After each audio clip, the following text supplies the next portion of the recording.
Let us do some chilling, shall we?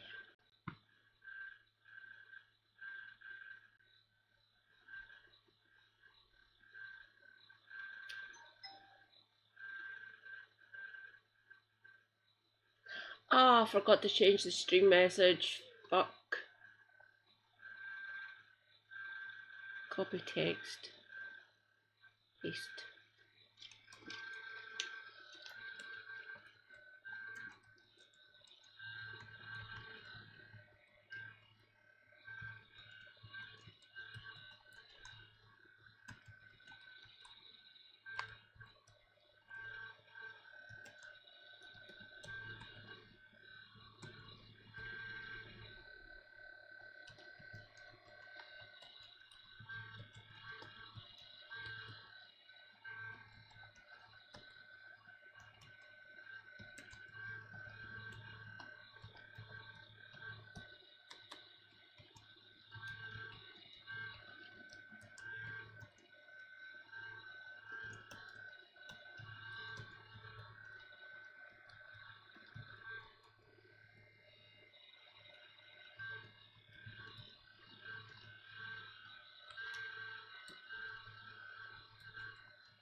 Oh.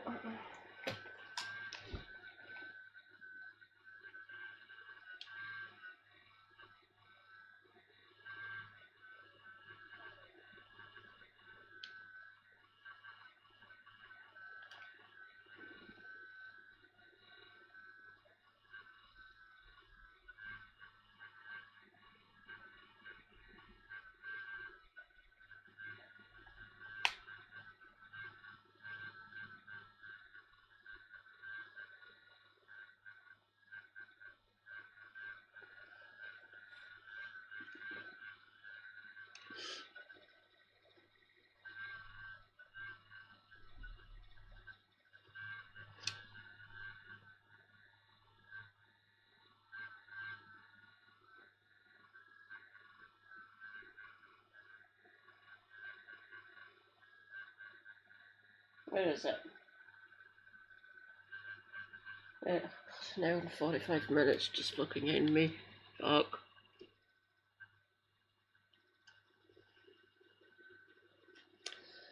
While we wait for people to come in.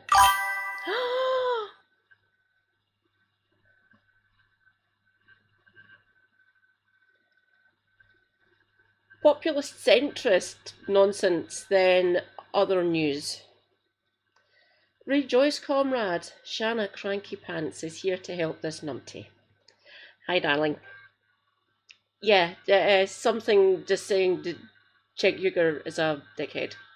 Something along those lines, and other news. Because he is a wanker. Why did he do this? Why? And I'll probably end up rage quitting before I get halfway through the fucking thing. But let's see what he is saying. So it's 10 Democrats and 10 Republicans.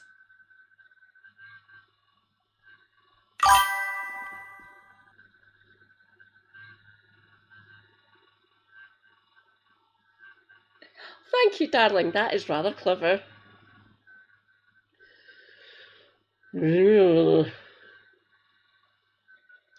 be fun. It'll be good to hear what. Obviously, most of these Republicans will be fucking lunatics.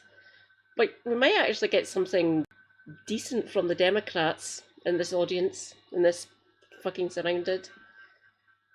Oh, you're on mobile. Take your time, no rush, darling. While we wait. Oh, better take the lid off. Refilling my water bottle might help.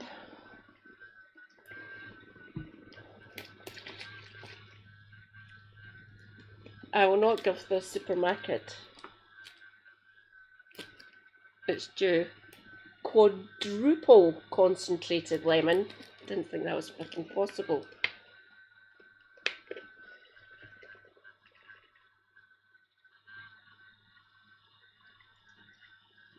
Cover the bottom, that is all. That's a lot.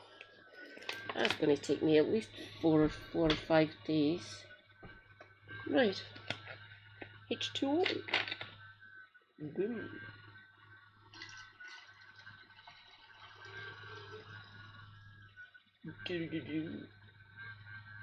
Easy does it. There we go. Water bottle filled with lemon. Good at cutting through all the goodies and other stuff in the mouth.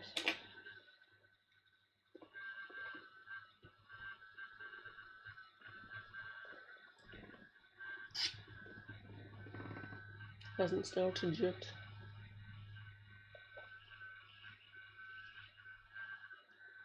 God, that's strong.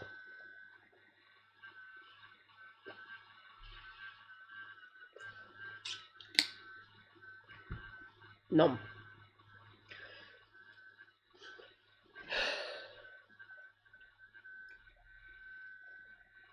Oh.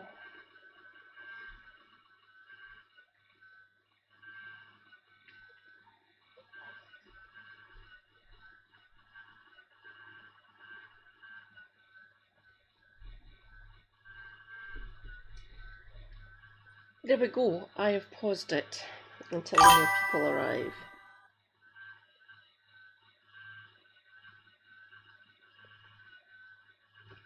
If you're okay with your name being in the stream title, just do it. Everyone knows you're my main mod anyway. And if you get any flack for it, I'm here to bat for you. I'll be in your corner.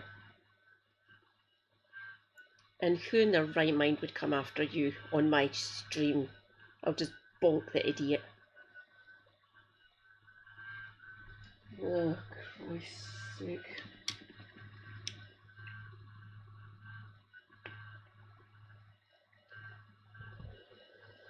Oh! I need to place my Guardian of the Stream. Just your mod pride. These two little guys will come in back for you as well. The Stream Guardians. Because healing coups are metal. Just look at the well, gentle giants essentially, but don't piss them off. I like Scottish people really. Some of us are big softies, but if you piss us off, you get the horns.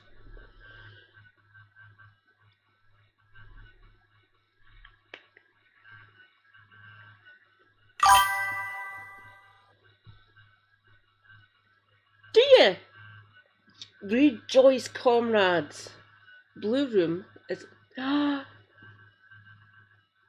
Rejoice, comrades! Brody is here. Hi, Brody. Check Yuga on Jubilee. Just freaking angry. Hello, welcome. Hope you're doing well. That was fun on Kevin Helena. That was a fun Kevin Helena tonight. Kev's stream title was just genius. Replacement bus service for award-winning journalism. Yeah, we'll be without Laura for a few weeks yet. I wonder what she does on her holidays. I'm not entirely sure if she'll move if she comes back and visits home. You never know, I might see her around. She probably lives in the West End, probably. I would assume. Using her vast BBC wealth. Plus, I don't know what her husband does. He might be loaded.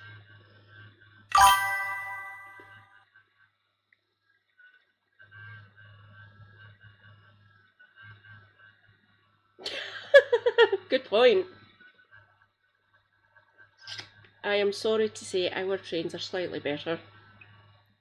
Nothing amazing, nothing to write home about, but a little bit better. Plus, I get 75% off internal rail travel here in Scotland. I get discounts if I use the train to leave Scotland and go down to England. Well, it's different. I pay slightly more if I'm travelling into England, then I pay slightly less again if I'm going into Wales.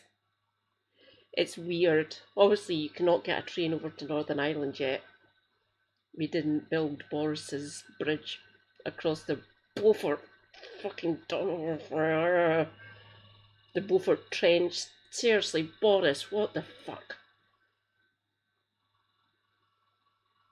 Civil engineers and transportation experts were left aghast by his idea of putting a bridge over that fucking thing. Oh, that might be quite fun, educating people about what's in that fucking thing. See, all the horrible, nasty chemical weapons that we used to have, we dumped it in a trench off the coast of Scotland just to show utter contempt towards Scottish people yet again.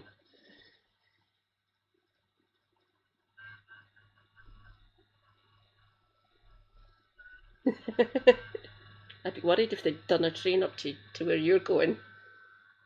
Is that feasible? They'd have to put a tunnel underneath the fucking Pentland Firth. And that is not exactly a cab piece of water to cross.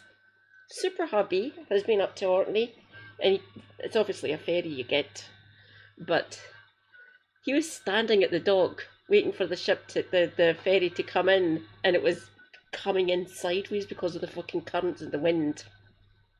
He managed to make it. They managed to get the boat, the ferry docked on the other side, the Scotland, the mainland side.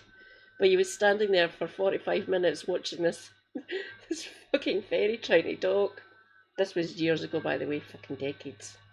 This was back in the we. I met him in 2000. So there, this would be the 90s. It is, yeah. The one between Scotland and Orkney is the Pentland Firth. It's just as it's nearly as bad as the water that separates the Northern Isles. It is madness. People have tried to swim from Orkney back to Scotland, back to the mainland, and they've usually ended up because of the currents in that area. They've tried to swim across and land at John O'Groats. They haven't. They've been shifted round and they've landed just outside Aberdeen. Or down that bit, which swimming in the North Sea, fucking lunatics. Yeah, well, the currents are quite fast, and there's an undertow as well you have to deal with once you get off of whatever island you choose, even at the shore is crossing the undertow, and the currents of some of the islands that are closer to the mainland, they be mental. And there's one that's once you get slightly past and try to get closer to the mainland, it's like a vortex underneath, and it can drag people under. A lot of people have drowned like that. You know, they've been on ships and they've got fucking shot at and stuff like that. And they've scuppered fleets in Scapa Flow in the currents of those islands round that side, round to the Scandinavian side, that part of it, and down in the Pentland Firth. The currents there are just wild. Do not risk it. Even on the best days, on the best occasions, I wouldn't even attempt it. I would stand there looking at the fucking lunatic, saying, "What the fuck are you doing, mate?"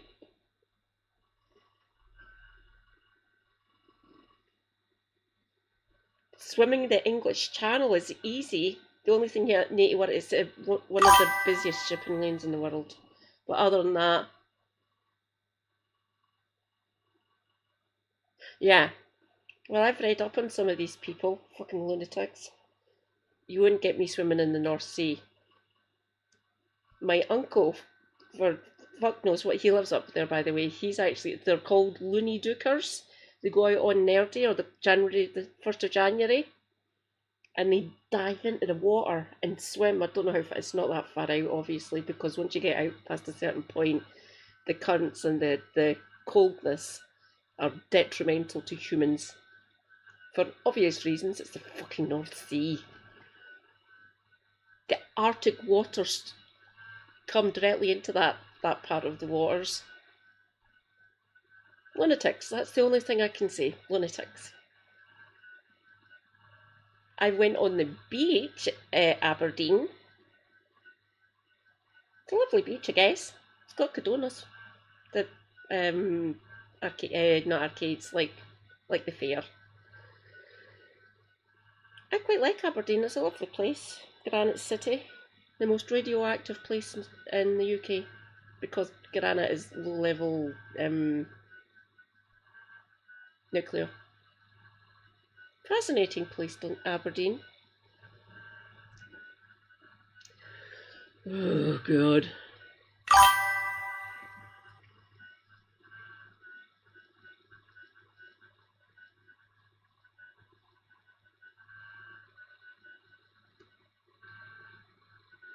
Oh, because they're lunatics, Brody. Rejoice, I forgot to mention, rejoice, Blue Room is lurking in the void. Watch out for the tardigrades, Blue Room. Yeah, lunatics. The waters of the east coast of Scotland, mad cold. I've swam off the west coast, which is the Irish Sea and parts of beaches on the Ayrshire coast essentially. They are delightful. They are still cold, but not as cold as the North Sea. Waters off the coast of Scotland, for fuck's sake, of course they're going to be cold. Oh, oops.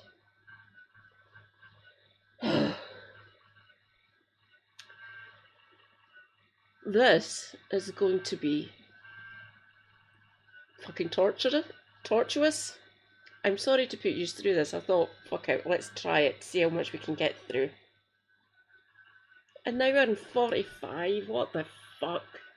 Mary was only there for an hour and a half. Slightly less than that. What? Oh, fuck it. Oh.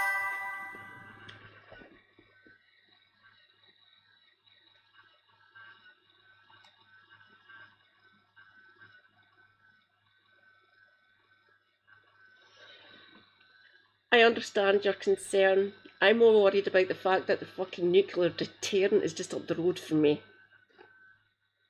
Seriously, I would move it to just outside the houses of the Palace of Westminster, so the politicians can fucking deal with it. Obviously, it was put there for strategic reasons. Easier to get into the North Atlantic from where it's based here in the west coast of Scotland. Yes, they can leave. You can thank my father for that, my biological dad. He educated me about that fucking place and what happens there. At great risk to his actual job. I don't know if I'm not a security threat. I want it moved out of my country. I suppose I could be seen as a security threat, depends on the government. And that is a key policy of the SNP, getting it moved out of Scotland. That's why the SNP are a fairly decent party. Get rid the fuck out of our country! Fucking hell, let's get this over with.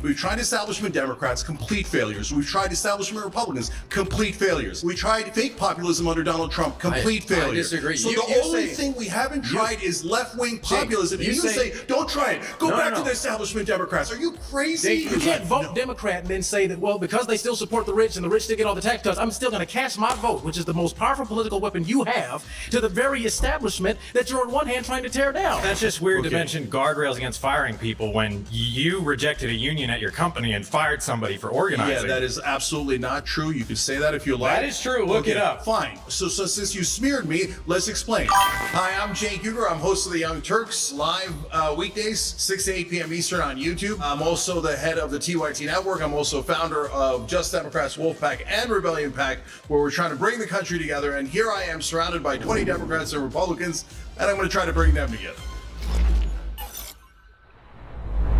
Claim number one is that Democrats and Republicans agree on economic issues and try to divide us and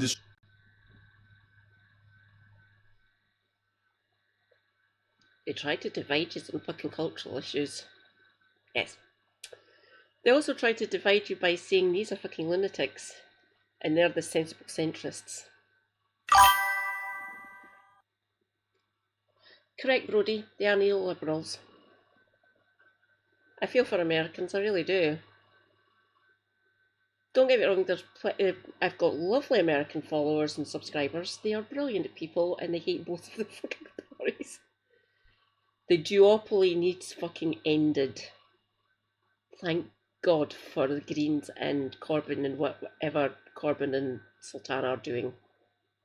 And the SNP exists, obviously, and the Scottish Greens, who are... fuck them. I love the Greens. Quite a lot of them are eco-socialists, like myself. Brilliant. Bring it.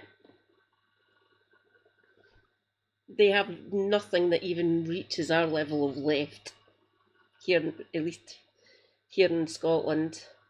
And hopefully once this party gets off the ground across the UK. How the fuck is he going to help with bringing these 20 people together? It'll be fun to see. Take it away, Cenk. I think they're going to fucking fail miserably, but no, that's just my opinion. Let's see, 103, 107. distract us with culture wars.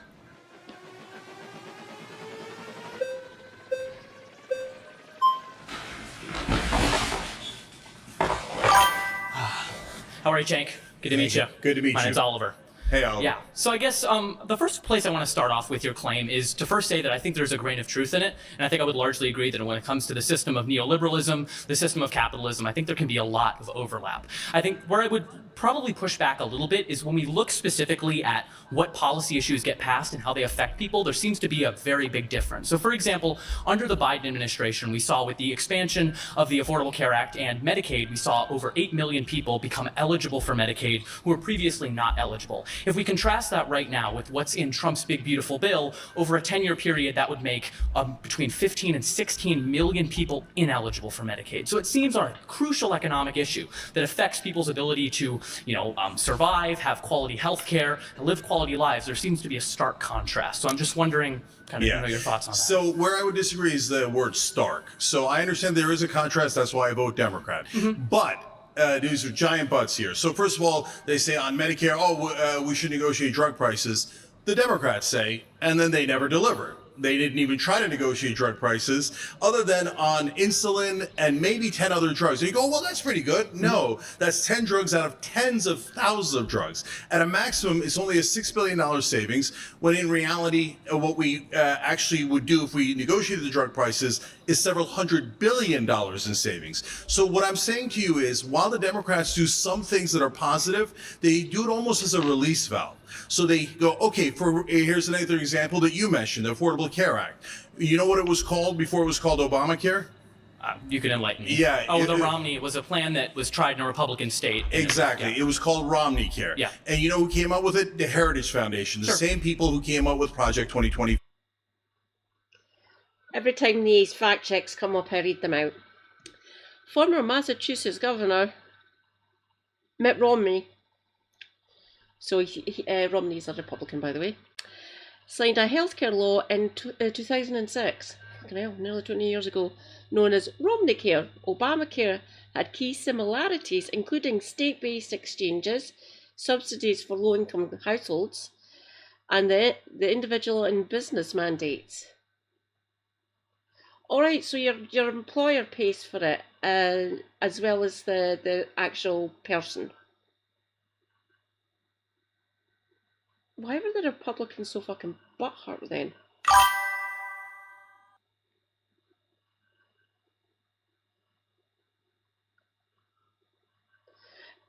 Because the pharmaceutical lobby is fucking massive, and they give both sides, both the duopoly,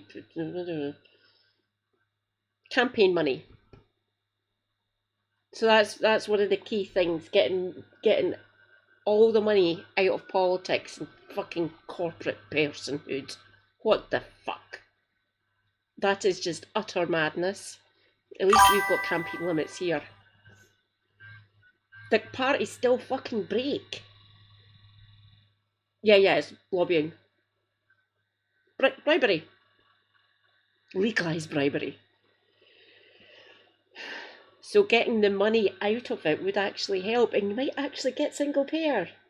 So you pay your taxes, and the government provide healthcare.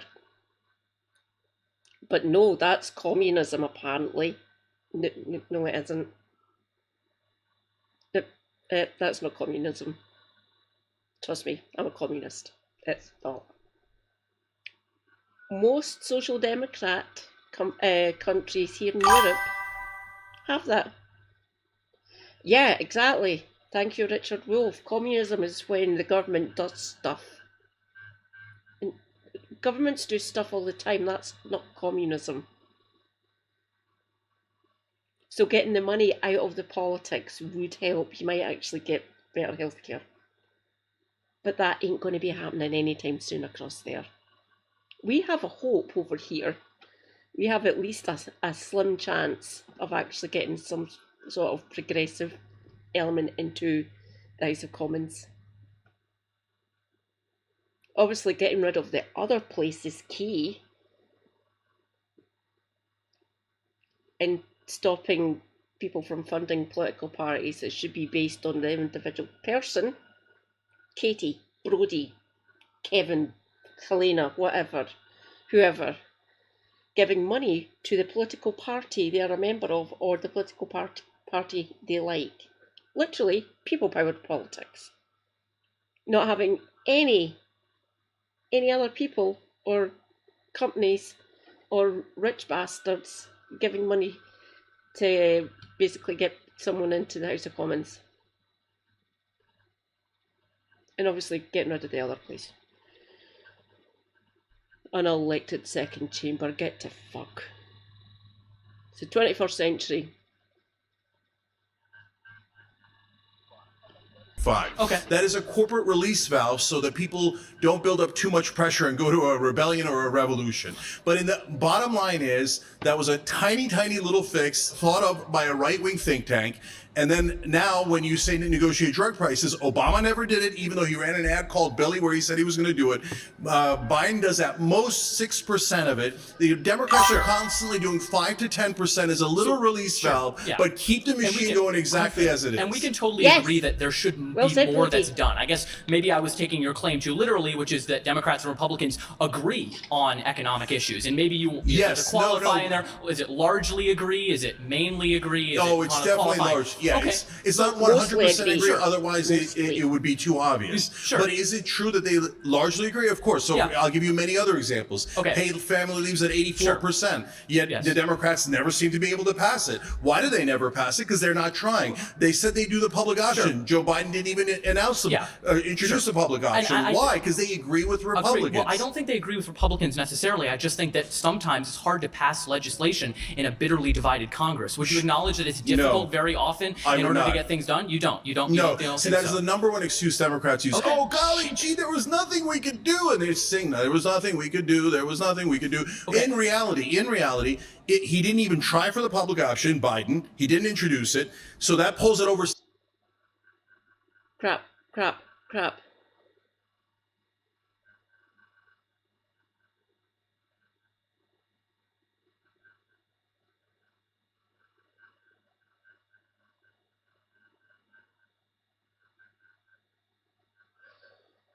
Whew.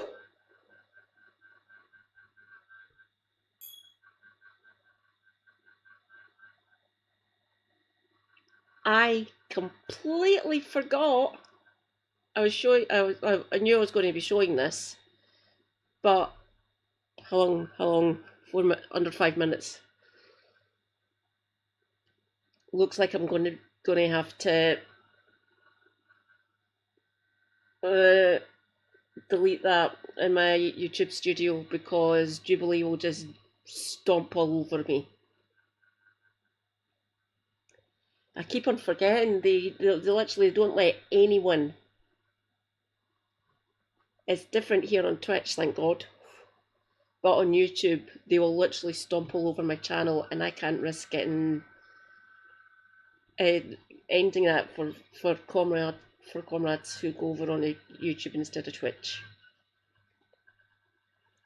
Sorry, any comrades that were on the on the YouTube watching. I completely forgot I'm not allowed to show Jubilee on my YouTube. If you are over there and can still hear me, come over to Twitch so you can see this nonsense.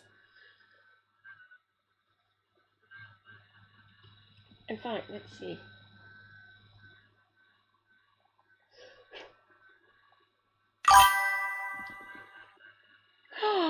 Rejoice, comrades. Linton is here. Hi, Linton. Where are we? Where's my YouTube studio? Oh, I don't have it on this phone. I'll just go over to my YouTube.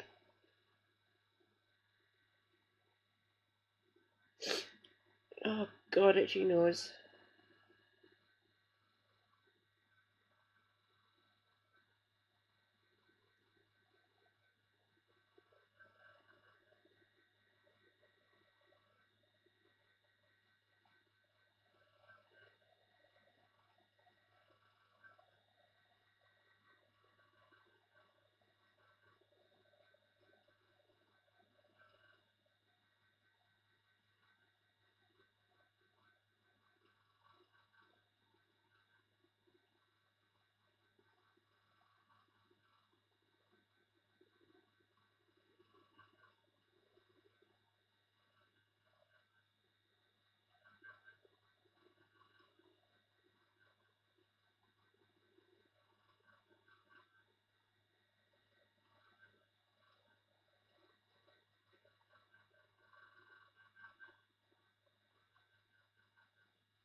70%, why not try? Sure. $15 minimum wage. The Republicans didn't take that out of the bill. Joe Biden took it out of the bill. You see those things sure. where you can tell intent, and the intent is he actually agrees with the donor class and the Republicans. He doesn't want those things. If I can, and brother, if I you can can't still, pass a bill at 84%, then Well, I can still- are you saying the so I can- Democrats are the most incompetent politicians I'm in not history? Saying, I'm not saying they're the most incompetent party, and I'm also not saying they're perfect. I think that we risk running into an issue where we equate the two parties as being virtually the same, which leads people to not voting whatsoever at all because they think the whole class is against them. And I'm in complete agreement with you that the two-party system is fundamentally broken, and that Democrats, in a lot of ways, have a lot of the same issues. I guess what I predominantly have an issue with is those who maybe don't take the time to have nuance in the discussion and just say, oh, they agree on economic issues and they only want to divide us on cultural issues. Brother, so I think here's that the difference. It's important to make that, because otherwise people stay home. They don't vote, and then we're in the situation that we're in right now when a lot of people don't end up voting. No, but Oliver, so let me tell you my perspective on it that's really important. Okay. So Democrats always say, hey, look, there's a 5 to 10% difference, so you should vote for us. Okay. But they don't quite say it that way.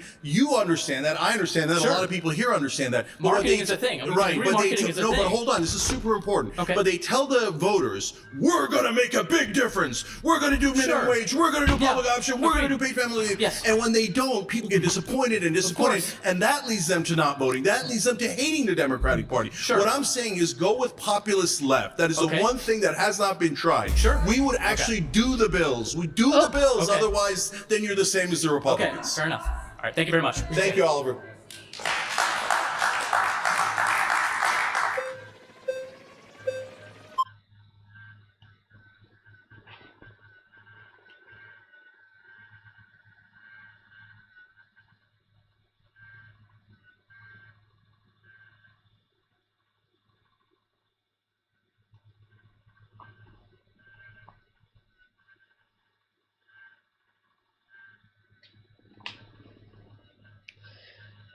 While I've got this paused, I will be back momentarily. Sorry, comrades. Oh, extricate my leg.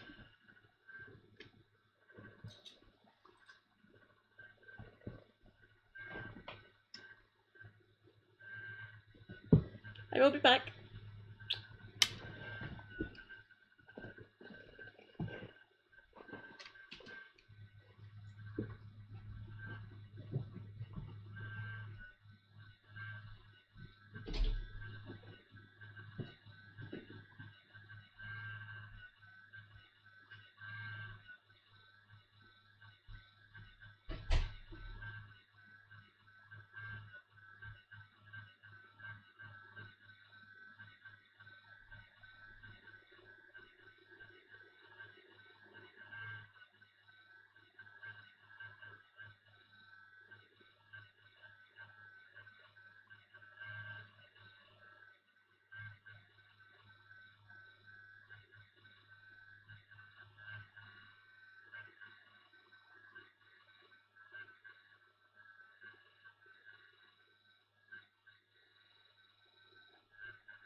Hey, Shane. Great to meet you. Nice to meet you. Great to be speaking with you. I agree with your overall term here. I would say that at the end goal, they agree that economically, we all want the same things, right? But the way we get it is two completely different economical viewpoints. We have the left that tends to be more socialist and communist, then we have the right that is more crony capitalist. Okay. The left wants to take your taxes and they want to distribute it the way they want. Yeah. The right wants you to keep your taxes. You don't have communists over there, thanks McCarthy and the Palmerides. People forget about those ones. There might be communists, but there's not a communist party in power anywhere, as far as I'm aware. If I am wrong, please correct me, everyone, or anyone that knows. But you don't... The Democrats aren't communist. They are neoliberals. They're centrists at best. And that's being overly generous to them. Good for you, Linton.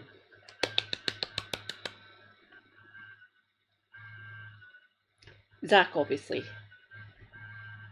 I was wondering whether we'll find out. I'm thinking Frank might be in, but Mawson would be good.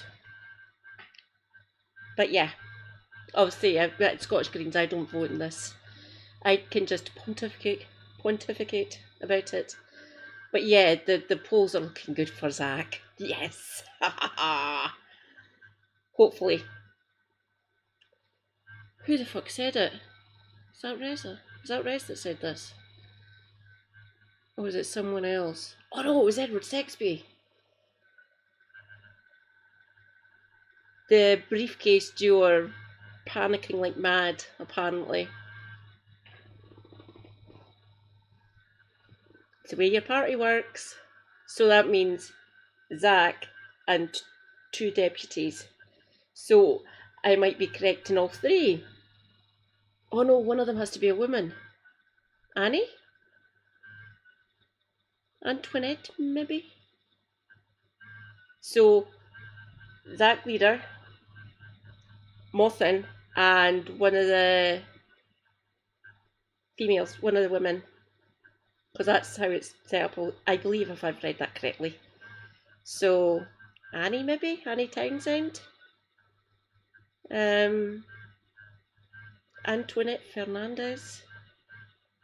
I've forgotten the other lady, the other woman.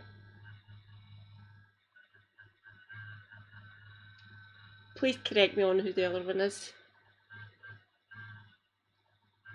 Right now, they want you to keep your overtime taxes. They want you to keep your taxes on tips. So, Yeah. what is your? Yeah. So first of all, brother, you got to stop saying socialism and communism. None of the Why is that? Because none of the Democratic As you're politicians right. are in favor of that. They're actually They are. Bernie's quite literally socialist. No. So he says he's a democratic socialist. Even he doesn't really go towards what you would consider socialism, because you're putting socialism and communism in the same bucket where they don't belong. None of them are in favor of ending corporations, ending capital, etc. In fact, Kamala Harris and Joe Biden, their number one problem is that they're corporatists, not that they're socialists or communists. No, they quite literally wanted to will do end- whatever corporate donors tell them to do. They wanted to That is end the exact businesses over opposite of vaccine communism. mandates. Yeah, That was- no, brother. no. But that's drug companies. They're doing the exact opposite of communism. They're saying corporate donors, we will do whatever you corporations want. So when you turn to the Republicans, it's the same thing as Oliver. They have a 5 to 10% release valve with Donald Trump now. He's pretending to be a populist. So he goes, oh my God. Donald Trump isn't even pretending. though- He is a populist. Well, look at He the just thing. won the popular Look, vote. Both left and right moved in his direction. No, hold on. So when you talk about that bill, the budget bill, that is not big or beautiful. Well, it is big, but it's definitely not beautiful. Sure. The majority of the tax cuts go, of course, as always, to the rich, right? Right. But they put in a tiny release valve of, we'll no help the tax middle on class tips, a little yeah. bit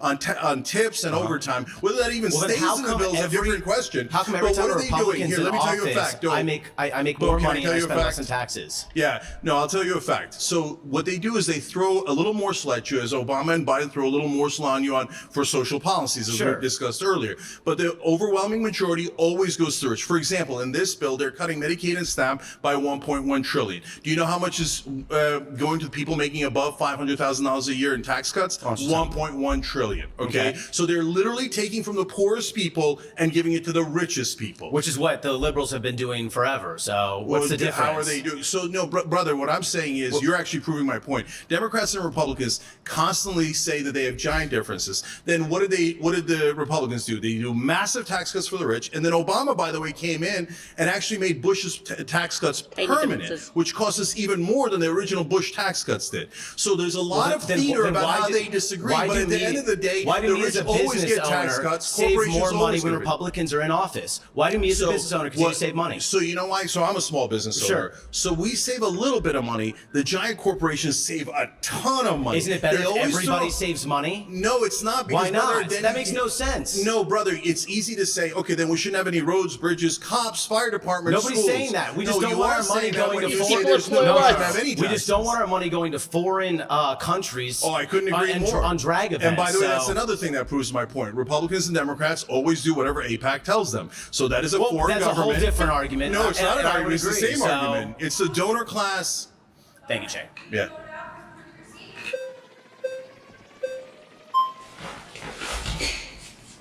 Hey man, nice to meet you. Nice to meet you. Holy fuck, you lasted 3.5 minutes. Fucking hell.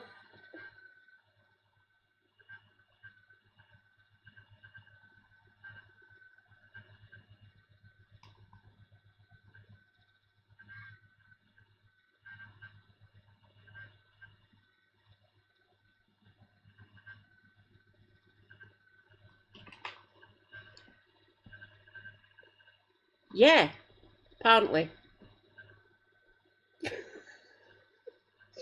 Fucking ludicrous.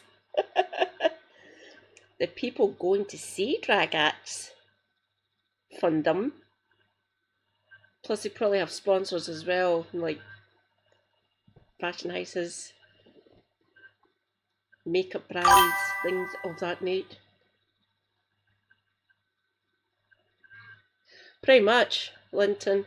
I thought this might be quite good stream fodder. You can vote this out, by the way, all of you. So you can say, and we can rage quit and say fuck off, Chink, and these fucking well, they're not fascists, obviously. They're just clueless liberals. At the end of the day, well, some of the Republican people here, they might actually be fucking lunatics because they voted Republican. But the Democrats are basically our One Nation Tories, or this current iteration of Labour.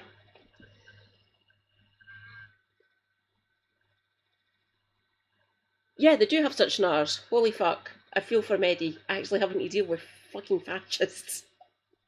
These are just liberal fucking idiots.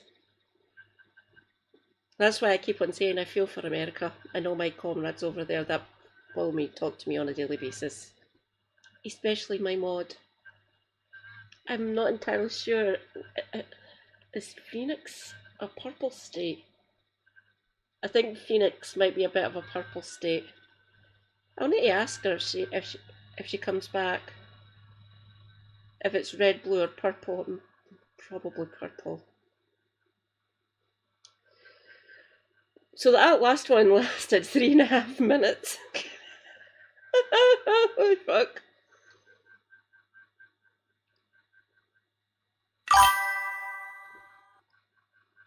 Yeah, Arizona. Oh, God, yeah, Phoenix is my main mod lives just outside Phoenix. So yeah, Arizona.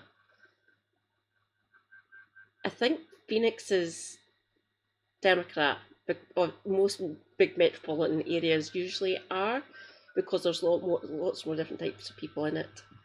It's the rural parts and the smaller states that are Republican. So yeah, Arizona might be purple. I will ask Shanna, because she lives there. Maybe people around the neighbouring states, Rapture probably knows, and so would Register. So Who's this when one? you talk about this concept of like a release valve, it Adam. seems like you're downplaying very relevant and very Sophie? important differences that exist Thank between you, the parties. Brody. So the Affordable Care Act, you understand that expanded coverage to like millions of people. More people got Medicaid, premiums were subsidized. Like, this is good policy. And I agree with you. Sometimes, in many cases, Democrats lack a spine. They don't push hard enough. But I think chalking that up to like, they're pretty much the same, there's just a little release valve difference is a little bit reductive. Yeah, it's not at all reductive, and the Affordable Care Act is the perfect example of it. So you're right, it was better than the previous system because the previous system had pre-existing conditions, and you can get blocked for that, and the American people despise that. So it needed to be changed. That is part of the reason why a right-wing think tank, Heritage Foundation, came up with Romney Care. It's a release valve. Health adjacent person here. I'm very, very clued up because mother in NHS for decades, sister has been in NHS for a few years now. I don't know what a pre-existing condition is. Seriously. Biologically, there is no pre-existing condition. That is a meaningless concept. Please explain to me what you mean by that. I didn't ask to be born this way, sort of issues. You do not get to choose the circumstances and how you are born, how you are formed, or how you are born and what state you live in. You don't get to choose that when you're in the womb. So pre-existing condition, fucking lunacy. And Dad was a toolmaker. No, Dad was a nuclear engineer. Mum was a nurse, then a midwife. Younger sister, community nurse, palliative care and end-of-life care, and diabetes and other issues connected with being old. Middle sister, biomed and biochem, then student politics type thing. She was the president of Scotland NUS, and she's worked for unions.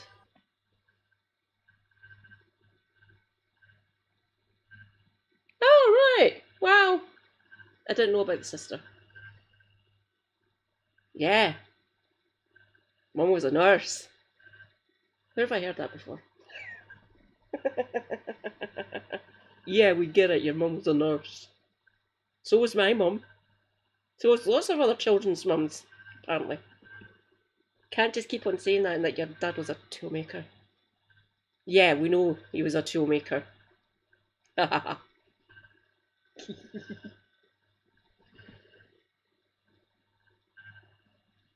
And it's a Carry on, Republican Adam. idea. Then Mitt Romney took it and passed it in Massachusetts. That's why it's called Romney Care. Then Obama and Romney ran a campaign where they pretended to be on exact opposite ends of the spectrum with the same exact healthcare plan. Literally the same exact healthcare So plan. do you think the ACA is like a right-wing health insurance plan? It was literally created by a right-wing Like think the tank, Heritage Republicans right Foundation. now in Yes. Congress are trying to push a reconciliation bill that literally guts Medicaid when the ACA expanded Medicaid. Yes. So they always move the goalposts. So what do? They bring Because in, lots okay, of here's our release valve. Republicans hated Okay, it. now the American people are still mad. Of course they are. Because, and look here, let's talk about the next steps that happened. Obama said, oh yeah, we might do the public option, which would have been not universal health care, but a good step forward. Right. I was there. Young Turk's been around forever. And I was like, yes, you got to do the public option. Then Obama says publicly, oh, I guess we can't do the public option. Wink. Well, And they that's 'cause immediately of Joe took it out of the Lieberman, bill. right? What's that? That's because of Joe Lieberman, right? But 59, No, and 59 brother- other Democrats would have voted for the Okay, public see, option. that's exactly what I'm talking about. So that they is how always, hold politics on, they works. always have an excuse. So right now, under Biden, the excuse was, oh, we don't have enough senators. Oh, golly, gee. That's how you pass hold laws, on, though. the filibuster and the parliamentarian. And then under Obama, they had 60. They could pass anything they wanted. They're like, let's take a really, really long time with Romney Care. Oh, oops, we ran out of our 60. Things changed. Okay. Now the Republicans are ignoring the parliamentarian when they're trying to pass this bill. So the Democrats keep finding excuses. Why did they take the public option out of the bill? Do you think Why Obama did they didn't never want the introduce public option? Fun fact, they can literally ignore the parliamentarian. They do not need to go with what the parliamentarian says. They can, if they've got a majority in both houses, they can pass anything they fucking want. That's why I get so fucking frustrated with the Democrats. Well, obviously I'm a communist, I don't fucking like them. But when they had a chance to actually codify Roe v. Wade, they could have done that. They had there was 3 or 4 different occasions when they had both houses and the fucking presidency. They could have codified Roe v. Wade.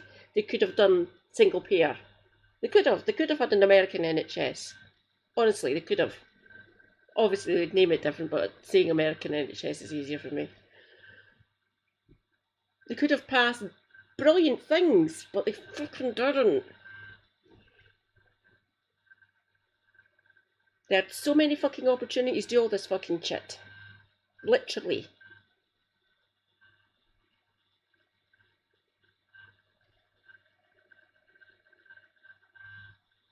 Back again. I don't think the Democrats want the public option at all. When 59 senators said we'll vote yes on this, and Lieberman That's tanked what I'm that. trying to tell you, brother. They don't mean it. So let me give you 2 examples. Where are you getting that from? Where am I getting it from, If Joe? Lieberman where am I agreed, would we getting not it have from? gotten a Number public 1, option? the public option polls at over 70%. They didn't even try to pass it. Sure, but Number 2, healthcare when policy- Biden came into office, said he was going to do public option, Yeah. and then he lied, and he never once Biden introduced had, it. like, no If he never political once capital introduced compared it- to Obama. Oh, now they don't have political capital. Golly gee, These are the constant realities excuses of how for, you pass oh my God, legislation, I can't. The voters It's are not I sick can't. of I can't. It's not Why I don't you can't. actually It's more- try? it's more So tell me difficult. why they're such losers. They It's can't more- pass paid family leave at Listen, 84%. I Are they agree with losers, you on or do they policy. actually secretly agree with the Republicans Cenk. and they don't want any of this because I they're corporate agree- donors? I agree with you on policy. I want paid family leave. I want single payer health care. But this is not like super easy to pass. You're like, if they just all Yes, hold it their is. hand and I say can get it passed in 2 weeks. we're going to get like 2 single weeks. payer. Okay, so here's how you do it. Guys, you see, you've been taught by mainstream media and Democratic politicians to accept failure.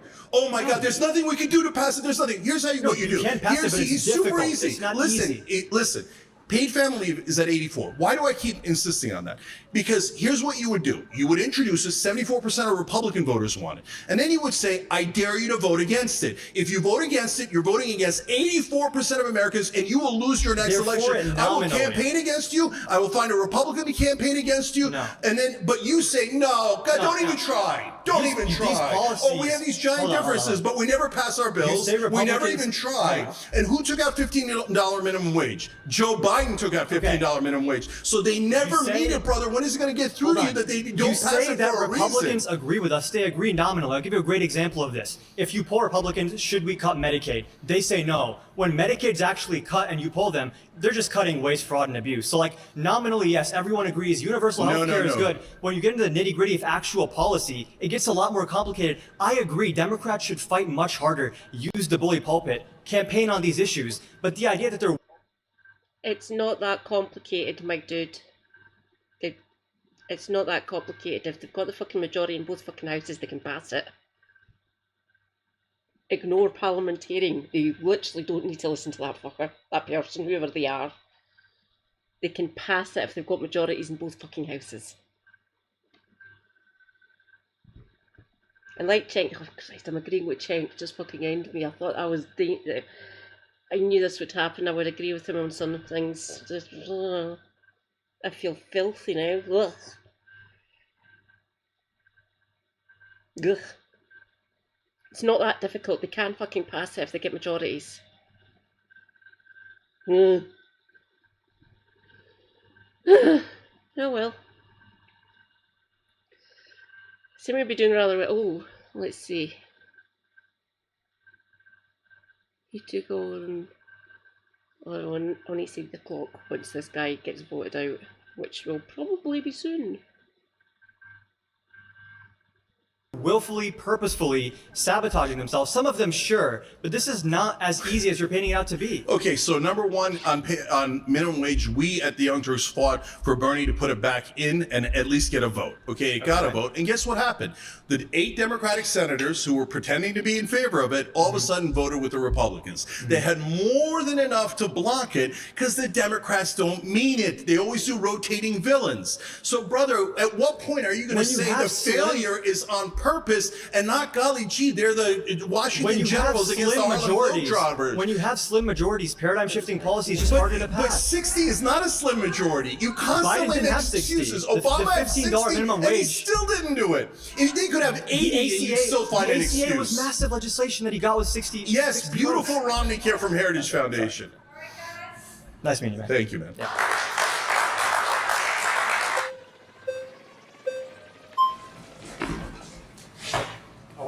Hey there. Nice to meet you. Nice to meet you. Right. 5 minutes, 20 seconds.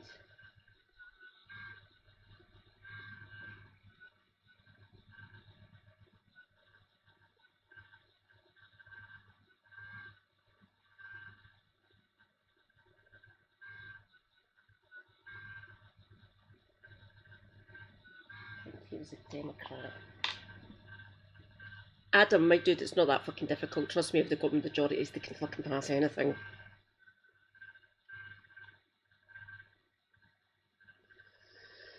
Okay, let's see. Oh god, he's wearing a suit. This is probably a Republican. So you raised a very interesting point when you said that Democrats and Republicans agree essentially on the same issues and that they want to distract us with culture wars. The question that I would raise is, why are culture wars a distraction when they are such a vital issue? It's important to myself as a conservative, and I'm quite certain to every Democrat in this room. Issues like abortion, social justice, or things that affect us in ways that maybe some policies only benefit the rich. Why should we not focus on things that benefit Americans every day and that can affect women's bodies or gay people's right to get married or maintain the right? Yeah. So I'm not saying that social issues are not important. That's why I vote Democrat instead of Republican, because I believe women should have the right to an abortion and many of the other things that are on the left. Okay. But at the same time, when you talk about trans sports, for example, do you know how many trans athletes there are in the NCAAs? No, I don't. 10 out of 500,000 athletes. Okay. So for 10 people, we had this giant debate, and the far right were like, no, that's it. This is what the Democratic Party is all about. And the far left was like, yes, that is all we're about. And this is about vulnerable communities, and you have to protect them. So this is the hill we're going to die on. And we're going to talk about this nonstop, okay? But meanwhile, we're getting robbed every single administration. Trillions of dollars in tax cuts under Republicans. Yes, you heard Cenk correctly there. Just fucking end me. 10 people. 10 people. And everyone has a fucking meltdown about trans people in sports. Fuck off. Just fuck off. Hello, my trans allies. Hello, my trans comrades. You have an ally in me. Or as the song goes, you've got a friend in me. This culture war bollocks, especially around trans people, just fuck no. There's other things to get on with.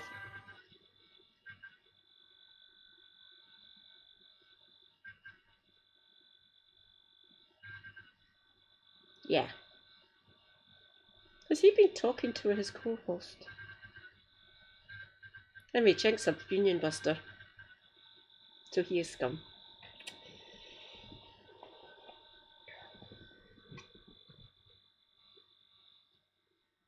Stop talking to your co-host, Cenk.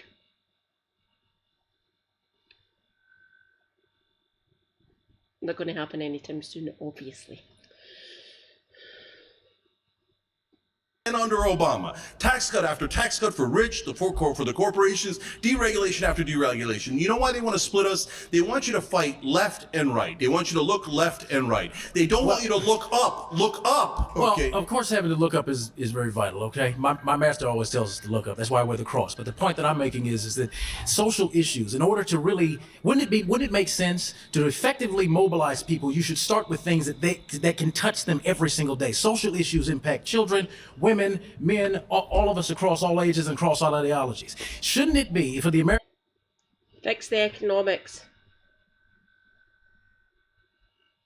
I think people are more concerned about the cost of living. Really?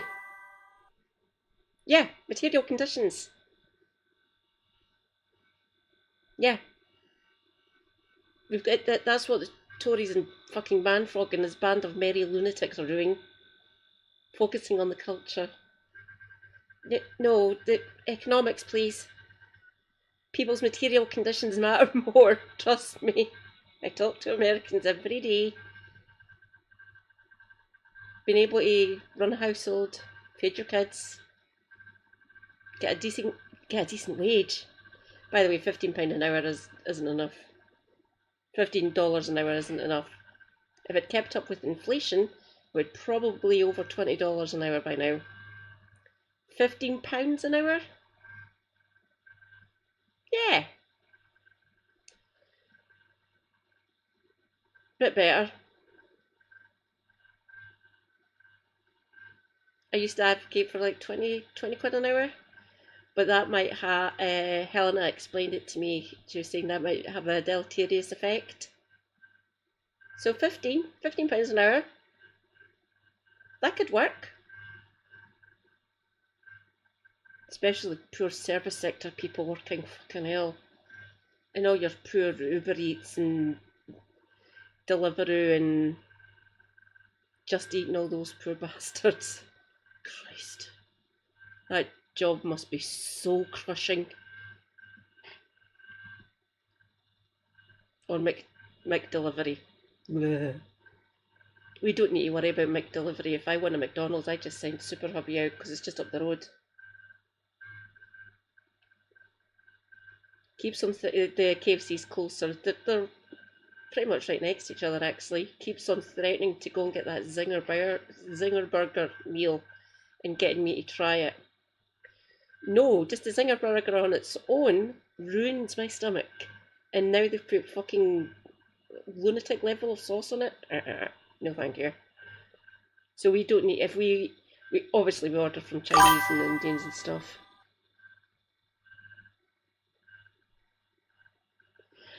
That's why they need to get like a McDonald's or a KFC or a Burger King or something. I'd be advocating for getting a KFC on it because popcorn chicken rocks. You're currently getting 60 of them for $5.99. That would just about do me. Because I'm a greedy bitch. Plus we've got lots of different dips in our cupboard.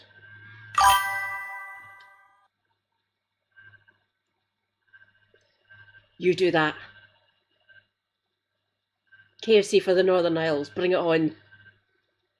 Let's see, I've got that one up that way. Where's the next one? Probably the city centre. Yeah, it would be the city centre. There's one Crow Road, which is about 3 miles away from me. But the nearest one is literally within walking distance of this flat. So if we want a bucket meal of some description, I just send Super Hubby out to get it. But we don't really get fast food that much. Rather get a Chinese or an Indian personally. And chippies, don't get me started. Too fucking expensive. My fish supper is over a tenner now. Slightly cheaper up in my hometown, which is weird. Their chippies are their fish suppers are only £8. Mine's is £9.95 or £12.95. Because Glasgow. Pick a reason. American population whose average attention span is maybe 43 to 56 seconds at best. To influence them politically, would it be best to start with something like a social issue that would then raise their awareness to issues dealing with the rich and issues dealing with taxes? Why not? Because that splits us. It splits us on purpose. Those don't unify. I say the exact opposite. Why don't you start on bills we all agree on that have over 70% popularity, like getting money out of politics, anti-war, lowering drug prices through Medicare. Instead, you get to social issues. Here, I'll give you, I'm from a vulnerable community. I'm from a Muslim background, right? But if I told Democrats, I want you to focus only on Muslim rights, that'd be mental. Don't do that. I'm not saying don't care about Muslim rights. I want you to care about that. I want everyone to have 100% same rights. What I'm saying is why build credibility by actually delivering for all of the American people. We raised all of your wages. We brought down drug prices for everyone, for Republicans and Democrats. But by your logic, that could undermine certain things like, going back in history for a second here, the civil rights movement, things like that, which were inherently social and economic issues in combination. Why not? My question is, why not work with both of those issues side by side? Why are you deliberately attempting to prioritize one over the other? No, so what I'm saying to you, brother, is two things. Number one, you can walk and chew gum at the same time. So you don't have to give up Muslim rights, you don't have to give up civil rights, you don't have to stop worrying about that, etc. You can fight on that, but don't forget, you're not supposed to hate the other side. They want you to hate the other side. Stop hating the other side. Fight on the issues you don't agree on. And then on the things you do agree on, stop listening to establishment Republicans and establishment Democrats that divide you so that you never realize, hey, why are most of the tax cuts going to the rich? Why are corporations getting every break? Why is it that in every bill, all the subsidies go to oil companies, banks, etc.? Well, that's largely due to so the why fact. don't we unite on the things But we that- agree but on by- first? Take out money. End lobbying. Put in campaign limits. Make PACs illegal. Just a few ideas. Stop lobbying. That might work. So they literally serve the people who vote them in. But I'm a crazy communist, so don't listen to me.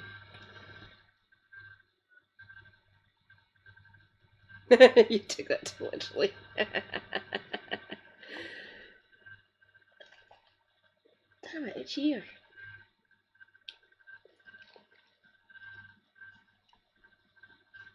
Itchy ears. Yeah. So take out the financing. That might help. So they can, and if they get majorities, they can pass fucking anything. The Republicans won't because they be MAGA. He literally done a corporate capture of the Republican Party.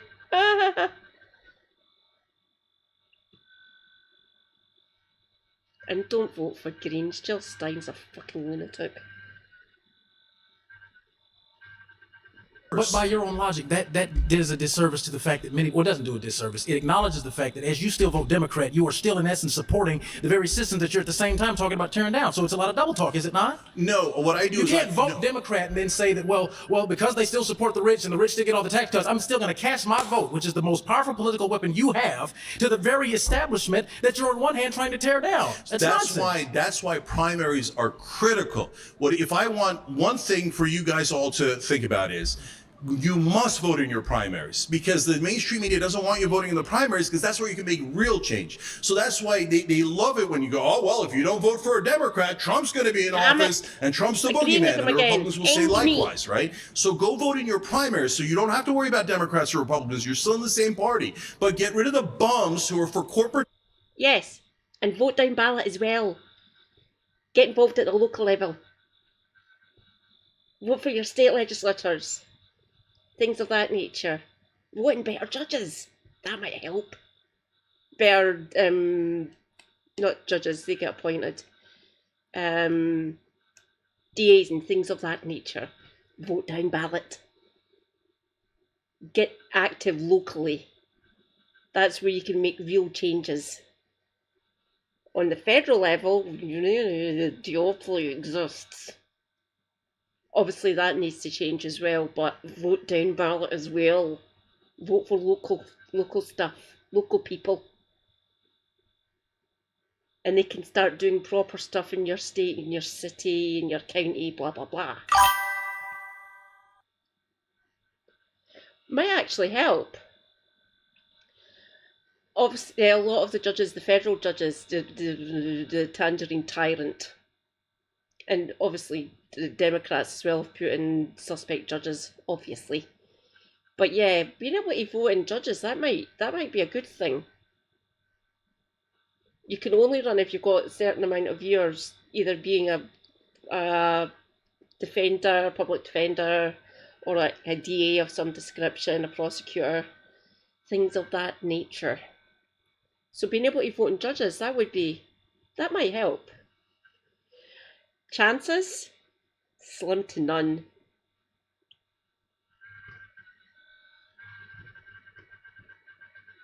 To being able to know your Supreme Court, who the nine wise souls are, nine wise souls, my arse.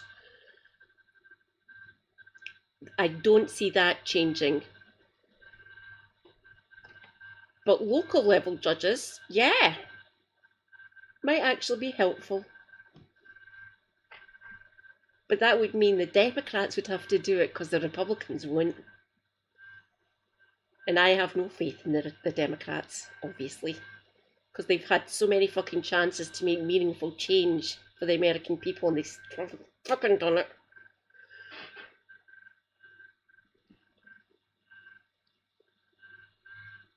We don't know who's on our Supreme Court. Thanks, Blair, for that one. But all our judges are appointed. They don't get voted up here either, obviously.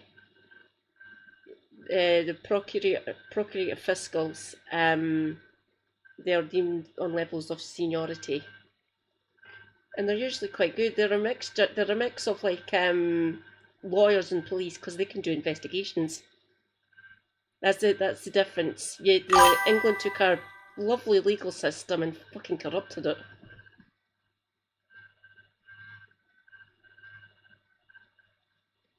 Yeah. Fucking ludicrous. Even if you do get a decent person in the White House and decent people in like the House of Representatives and the Senate, you still have to deal with that fucking thing. We deal with the constitutionality of law. Fuck off. The American people want this shit. Fuck off. So putting on progressive judges, that would fall to the Democrats, unfortunately, and Biden didn't fucking do it. Yeah, it does, Brody. Well said.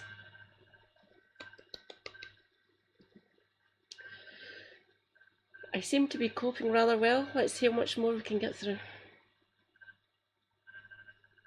Donors who always serve donors, and get people that you love on both economic issues and social issues. You don't have to give up one, but you have to insist on them representing you and not the donor class.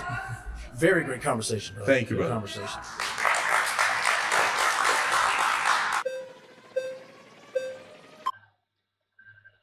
5 minutes exactly.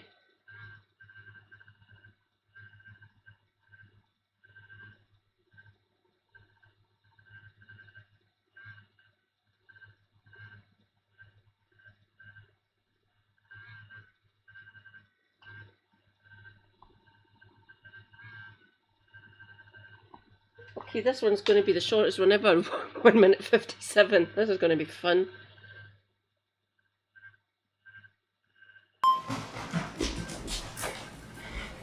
Hello. Hey, Nice to meet you. nice to meet you. So I'm not going to disagree with you that in every case, Democrats don't go after the most radical economic policy. One example that Not radical, they all poll over 70%. Sure. Yeah, sure. I'm a Democrat myself. I agree with a lot of what you say. One example of what you said before is that Joe Biden wanted to cut the corporate or raise the corporate income tax to 28% instead of back to 35%. However, I think that one point to consider would be the fact that a lot of the times Democrats are having to clean up the mess that Republicans made. And when someone like Joe Biden only has 2 years of adequate Senate support, right, it's very difficult to argue that he should be pursuing farther left tactics when we're just trying to get a reconciliation bill passed that can be supported by Joe Manchin, right? The economy was completely destroyed in 2020 after COVID. It was completely destroyed in 2007 after Obama. So there has to be a little give there. So on economic issues, what I'm telling you, brother, is that they're playing good cop, bad cop. On you, on all of us, okay? So the tax cuts is a perfect example. So you're right, Donald Trump takes it from 35 to 21. It's a massive corporate tax cut. That's on Trump, that's on the Republicans. Then Joe Biden says, well, I'm gonna fight that, and he gets a lot of votes to go fight that. And he says, I'm gonna bring it back up to 28%. I'm like, wait, it was at 35. So already he's conceding, yeah, I love corporate tax, corporate tax cuts. Yeah. Hold on. Then he says, oh, well, Joe Manchin wants to make it 25. So golly gee, I don't have a choice, 25. Then did he fight for 25? No, he never introduced it. Never fought for 25. So you tell me, Joe Biden had 4 years and kept it at 21% and never even tried. Well, realistically, he had 2 years to get a bill passed. It's the truth. At the end of the day, right, if Joe Manchin sticks it somewhere and he says, well, okay, maybe I'll let you have an expansion of the child tax credit, for example, if you keep it at 21. We don't know all the backdoor negotiations that happened between Joe Biden and Joe Manchin. He had those 2 years, plus he had both the houses. He could have brought it back up to the 20. It really should be higher than 35. It's higher than ours, obviously. Ours is below 20.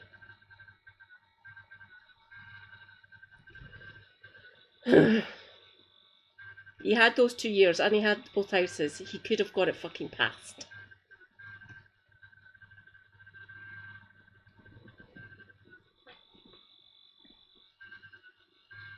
$25 would have been slightly better. $35 would have been good. Anything above 40 is where I'm at. But again, crazy communist. At the end of the day, right, you can't have everything you want, whether you're Joe Manchin or Joe Biden. Did you ever consider that they don't mean it? The reason that Joe Biden never tried to raise corporate taxes is because he doesn't want corporate taxes to go up. It was all a trick. It was all a game played on all of us. No, I don't buy it. No, I know. There was nothing they could do. That's why they didn't even bother trying. They never bothered trying on any of this. And you keep insisting, Look. well, good enough. I'll take my 5% change. Thank you, sir. May I have another, sir? So please, for God's sake, wake up and Yeah, I unite disagree to with you. actually get economic policies that we love. The whole country wants. You can say except that, those corrupt but politicians. in West Virginia, Kamala Harris lost by 30 points, okay? If you put someone that is to the left of Kamala Harris on any economic issue, they're going to lose by that same margin. You're totally right? wrong. Do you know what Really? percentage of Americans want to not cut taxes on the rich, but raise taxes Probably on the all rich? of them when you ask it that way. No. What do you mean? On television, they constantly say, oh, cutting taxes is popular. Raising taxes is very unpopular. Mm-hmm. That's not true. Raising taxes on the rich polls at 76%. You would win West Virginia. You would win Kentucky if you ran on populist campaign. If you said, yes, I'm going to raise taxes on the rich. Yes, I'm going to give you lower drug prices. Yes, I'm going to give you higher wages. But the Democrats don't say that. They say, oh, I'm going to try a little bit, and then I'm not even going to I don't think introduce the any of lens those that you're bills. seeing it through is the lens that a lot of voters see it through when they're going to vote for people like Joe Manchin, people that will give us a Senate majority. Good All talk, right, man. thank you. Surrounded is now a podcast, available wherever you listen. Search Surrounded, plug in, and stay part of the conversation. Anywhere, anytime.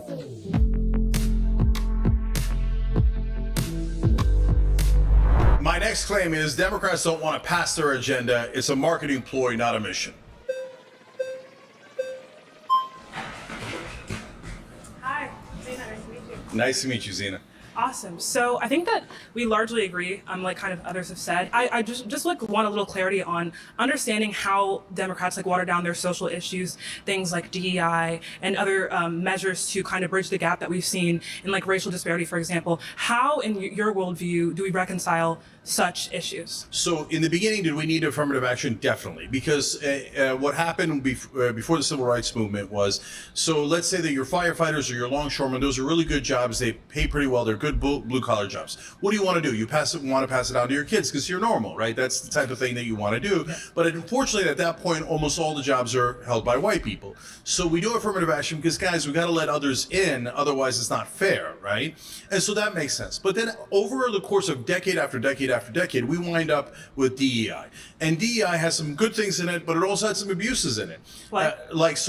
We covered it on the Young Turks. There'd be situations where a white woman would say, okay, now can I tell you my perspective? And they would say, no, shut up, your job is to learn. No, don't do that, okay? So are you talking about like fringe cases in which like someone would say that they feel unfairly treated by DI? Because I think in any type of law that we're going to see passed, we're going to see fringe cases in which the law is I guess manipulated in some case to negatively affect certain groups. But I think that we see like largely the effect on the black population is extremely substantial and extremely important. For example, we see that like I think there's a study done, I don't remember if it was 2015 or 2002, but it was a study done where they simulated a class-based DEI program instead of race. What we found was equally qualified black individuals were much less likely to be chosen on this class-based protocol. And we saw that like the protocol actually represented a lot less of the black population that exists in this country, whereas DEI ensures that we have a representative pool of applicants and admitted students in our colleges, which is extremely important. So look, again, DEI and affirmative action had their role, had their place, and oftentimes I'm work. saying that they have a role now. So, but what it also does at the same time, though, is serves to divide us. And so, look, if you say to me, hey, maybe Muslims have a disadvantage, even if you take class into account. So should we give a little bit of extra weight to Muslim candidates? I would say, Absolutely not. Why not? Do not do that. Because then what it does is it makes everyone bitter about the Muslim candidates. Here's the problem. And it makes them seem like they Here's didn't what I earn find it, super important. when in fact they did So earn what it. you're explaining is the response to the policy, and you're not actually digging at the policy in of itself. You're saying because people will come out and be, racist or Islamophobic or whatever it might be, because of a policy that is ensuring equality of opportunity, we should cancel the policy. But that is not a critique of the policy. That's a critique of the Republican or usually conservative response to said policy. So do you have a problem with the policy or the response? So my point here is that this is among the different things that the Democrats do, where they say, "Hey, I think they're being performative." They say, "Oh, we're in favor It might of be DEI." performative, but the output what it is actually, important. what the thing that would help African American community, Latino community, Muslim community, all those communities is actually raising the minimum wage, But what we lowering find drug is that- prices. But we never do the material help. We never do We the can things look- that equal things out economically. You still haven't critiqued the policy in of itself. You're saying people will get angry if we come out and we promote these different metrics of No, I helping am people. critiquing the policy. So what I'm exactly saying about that the it's policy is because negative? it divides us. How does And the it's- policy so divide? even though it has by a saying ben- that racism exists? Yeah. So But racism- no, that but race not by doesn't saying that racism exists. So you have to Okay. acknowledge reality, right? What you're saying is now we're going to put black people in this category. We're going to put white people in this category. we're gonna Because put there are different groups. categories that Okay, that so exist hold on, now hold at a on. subconscious level that we characterize So even each if other you by. get a benefit from that, you say, hey, I reduced racism by 10%, 20%, etc. What you're doing is you're not noticing the giant downside of that, which is then people start to view each other as black, white, We've Asian, always done that. That's etc. happening unconsciously But all the time. You're right, but what I would love So we have is to- for us to stop all doing of- that. all of our For people psychology- to stop if you looking want at us me to as a have- Muslim and you as a if you black want us to person. have less I want them to look at you as an if you want us to American and have- me as an American. If you want less racism and less racial categorizing, or just us to see it as less of an initial categorization, studies show that we need to attack racism and race as a concept like head on. We cannot ignore them or input race neutral policy into place. What we find is that characterizing race, saying what it is, saying what racism is, and thus confronting ourselves with our biases is what limits them. So no, we can't say, let's stop dividing people with the corrective policy. The corrective policy is helping something that has always existed, that's happening all the time. I will be over momentarily. Give me a second. Just minimize you a minute. Things are happening. What is happening? I notice things. Stream manager.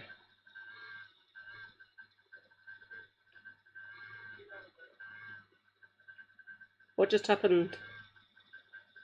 People need thanked. VCC TV 2.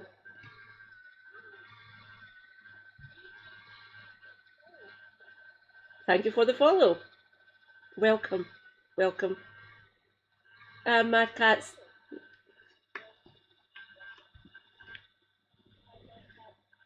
Mad Cat 79 Scotii, a Scottish disabled Marxist streamer.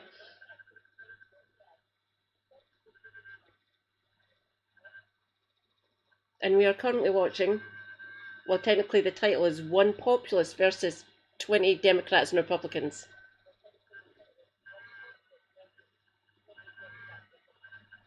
So 10 of each, I'm assuming. Thank you for the follow.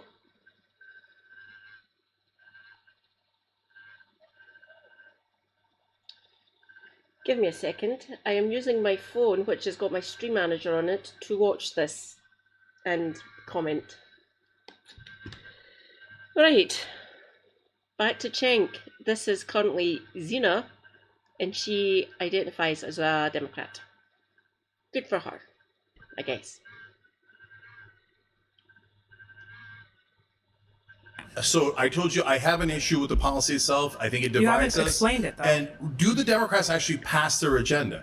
Even if they agreed with you, did they pass Voting Rights Act? They did not. The problem is You know why? capitulating to right framework, which I think was what you're doing here when you said the response to DEI is going to be negative. The thing is, when we... All right. Thank you. All right, thank you.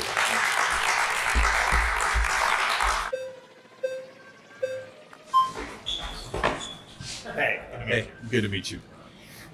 So, Democrats don't want to pass their agenda. I would say they want to pass their agenda. Okay, lost it.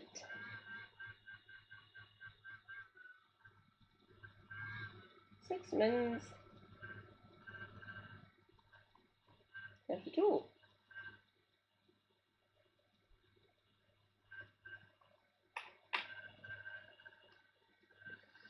Oh, Nick. In a cardie. I like the cardies, as you can tell. I am wearing one. It has pockets which have zips. Which rules? Nick. Take it away, Nick. See if you can actually get a word in edgewise against Chink. He likes talking over people, doesn't he? Holy fuck. It's just, if you ask 50 Democrats what their agenda is, you get 60 different answers. We've got the environmentalists who hate the labor people hate the environmentalists, we have the gay rights lobby, we have racial justice people, we have all different people, immigration activists, like everybody thinks that their issue is the most important one. And I know you don't acknowledge that usually at the beginning of an administration, there's the maximum political capital, and if they don't get something in that time, then they weren't really trying. But what has happened in the past, we saw Biden pass a number of bills in those first 2 years. The CHIPS Act, the Inflation Reduction Act, the Bipartisan Infrastructure Law, the American Rescue Plan. Obama passed the Affordable Care Act. We've passed all kinds of things, but we also all disagree on what the hell the Democrats should do. And that leads to the point where somebody is always frustrated in our coalition because we are not just a big tent, we're a 3-ring circus ring. Like we have such a big tent that's collapsing in on itself. Yeah. So this idea that we don't want to pass an agenda, the last point I'll make, because I'm taking up a lot of time. I have never heard it described like that, a 3-ring circus.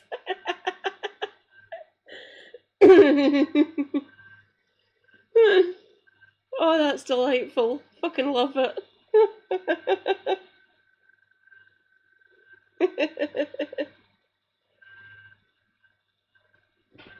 He sounds like a comedian.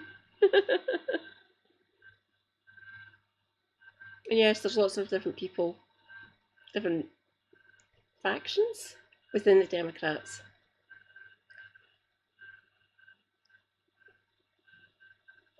I would just look at the places where Democrats have all the power, like here in California.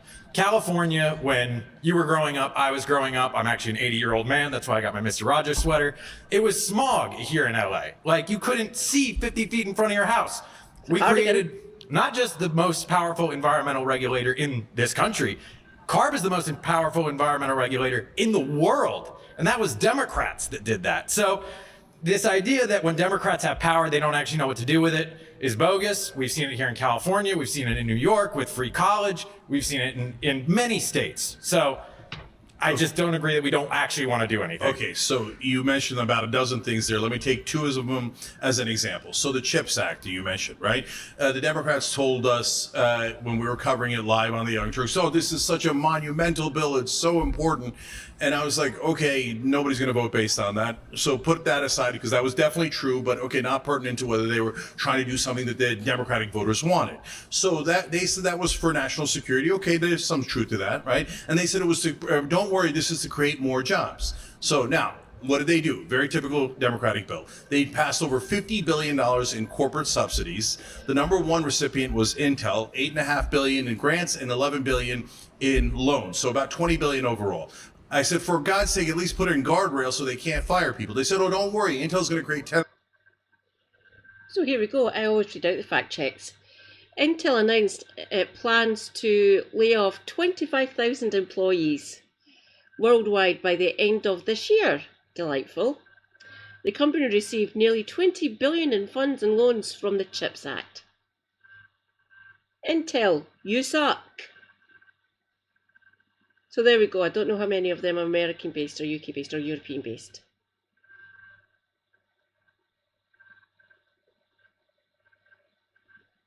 They took that money from the federal government and they're still going to lay off people. Delightful.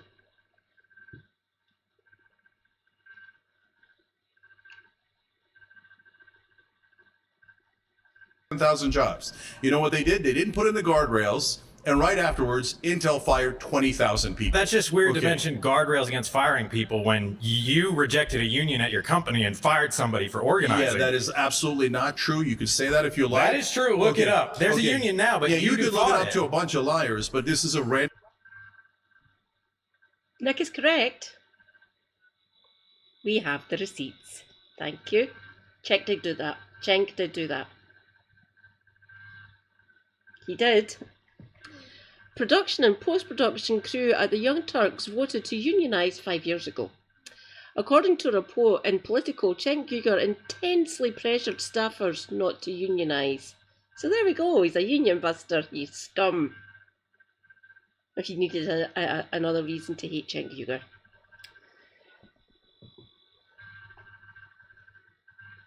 Cenk Uygur, you suck! And I don't know why the fuck he ran for fucking political office. You can't be one. Can't even get a cabinet position because you're not an American citizen. You were born in Turkey. And until that changes, no one who was born out with the US is allowed to run to become president or any cabinet position, essentially. I wonder how much money he spent. Waste of money, Cenk, you fucking idiot. I'm saying that you're throwing in there, I guess, to just personally attack me. But there is a union. you mentioned I'll tell you guardrails. facts. Do you want to explain facts? So facts are, yes, IATSE is at Young Turks. It's been at Young Turks for... Oh, here we go. A complaint was filed with the National Labour Relations Board, or the NLRB, after a pro-union employee was fired. According to the NLRB.gov, the case was withdrawn. I know.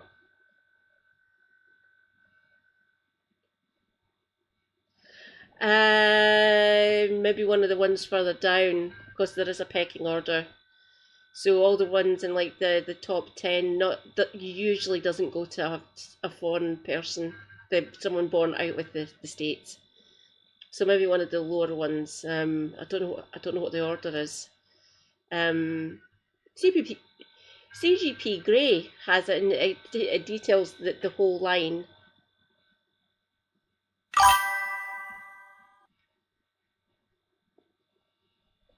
Oh, right, so they just, that person essentially doesn't exist, they just leapfrog him. So he could go in the cabinet, but he can't become the speaker, and he can't become the vice, and he definitely can't become the president.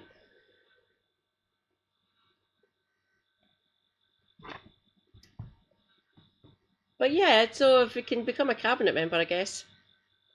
But who the fuck would want to put him in the cabinet? Mind you, in saying that, it's fucking lunatics in the current administration.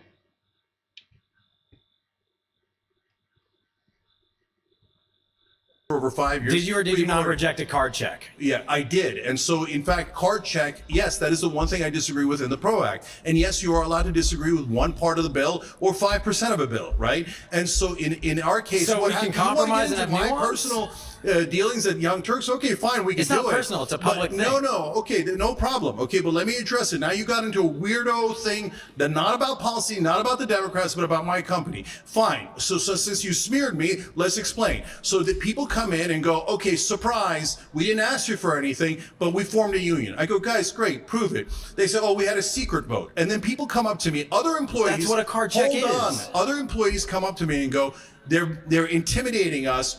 We didn't ask We're for getting- this. we're getting way off base here. I know, I hear because you. you brought us off base with a random attack Because against you brought me. up guardrails. Then Let me just say one final let thing. me finish, because you're not going to smear me and not let me explain, okay? So then I said, since people felt intimidated, it's okay. Let's You just felt do it. intimidated. No. How do you know? You're not even, you weren't there. You're just making stuff up. Because you're the one that okay, fought it. so hold on. You're the one So that went you to the won't even let me NLRB and had answer. it- What the 'cause hell you is won't- this? you don't wanna Is this shift some the sort of answer. You just weirdo wanna ambush? filibuster. Okay, let me answer. So then I said, for God's sake, just do a vote. No problem. When you get a union the very next day, they did a vote and it passed, and they got a union immediately. Immediately, as soon as I was sure that all of our employees were not being intimidated or bullied, they instantly got a union, and we've had a union for 5 years. There's people who are like, In response to public there are pressure, but people okay. That's how unionization works, Cenk. They unionize to get better bargaining powers against you. And yes, they do have a union now. And yes, he did fire someone. But like that fact check said, the case was the NLB dropped it.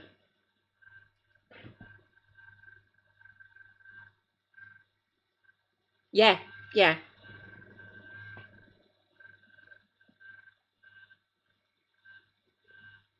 We're not as bad over here. Join a union, people.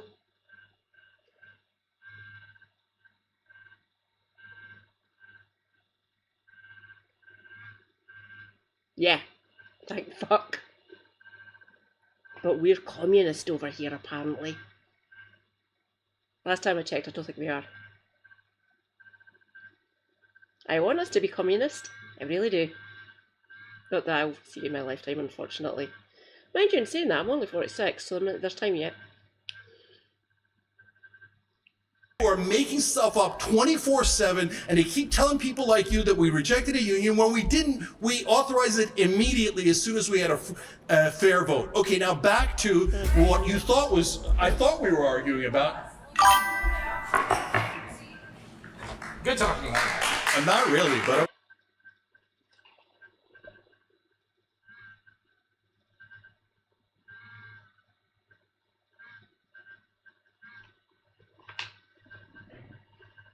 Five minutes. I was waiting for that to be brought up. Apparently. I'm just glad the fucking tide. Oh god, who was it? Was it Jim Speak? I'm sorry if I've misattributed this, but someone in my chat the other night there, Mango Mussolini. I'm glad he's out of my country. It's my country, by the way. Mine's.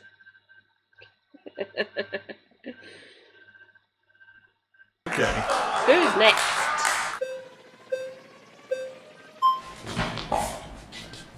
Hey, Jake. Hey, how you doing? Good, good. I have a lot of respect for you, but I worry about your progressive populism is dangerous. In fact, to me, you kind of sound like a political pickup artist. Like, just do this one trick and we can fix it all.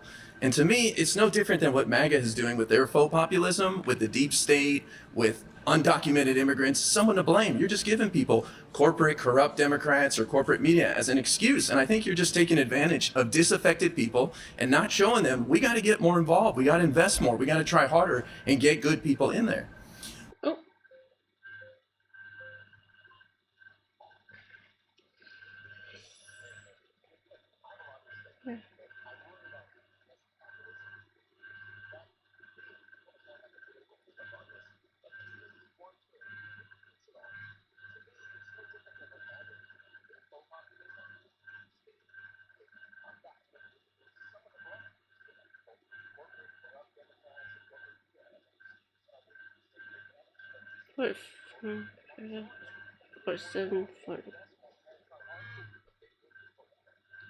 So you're saying that don't even try progressive populism, just go along with the establishment Democrats because they know how to win. That's why they beat Donald Trump twice. Oh, right. They lost to Trump twice. They don't know anything. Their number one thing was, oh, we know how to win. They were liars. They didn't know how to win at all. They got clowned by a guy who's not that bright. Now, number two, oh, we have this giant agenda, $15 minimum wage, all the things that we've talked about throughout the day. Oh, golly gee, we just couldn't pass any of it. Oh, wow, okay. But hey, vote for an establishment Democrat. Don't get tricked by left-wing populism. Brother, do we actually ever try left-wing populism? Yes. Here's the three things we've tried. We've tried establishment Democrats, complete failures. We've tried establishment Republicans, complete failures. We tried fake populism under Donald Trump, complete failure. I disagree. So the only thing we haven't tried is left-wing populism. you And you say, don't try it. Go back to the establishment Democrats. Go back to the donor class. Are you crazy? Let's try the one thing we didn't try. The Bernie Sanders wing, economic populism. You say the American Rescue Plan that took half the kids in poverty out of it, millions of kids who go to bed hungry, is crumbs, is doing nothing? That is a big deal. What about the millions of people who have health insurance now because of the Affordable Care Act subsidies? No, you can call it whatever you want, but the reality is millions of people have health insurance today because of what the Democrats did when they controlled the House, the Senate, and the White House in 2022 under the Inflation Reduction Act and the American Rescue Plan. I can't stand that you call it crumbs.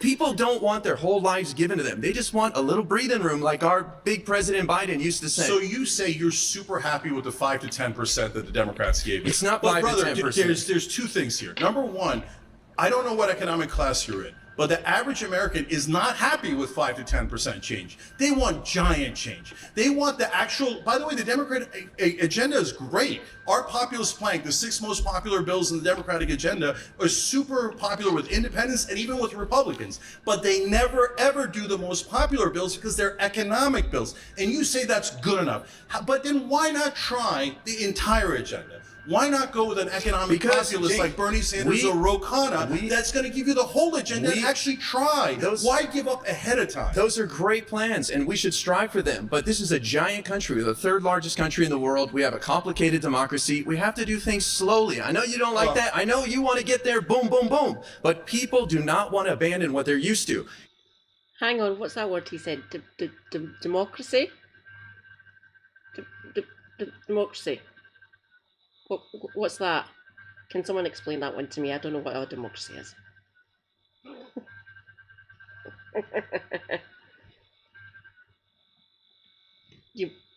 The way your political system is set up, especially your voting system, just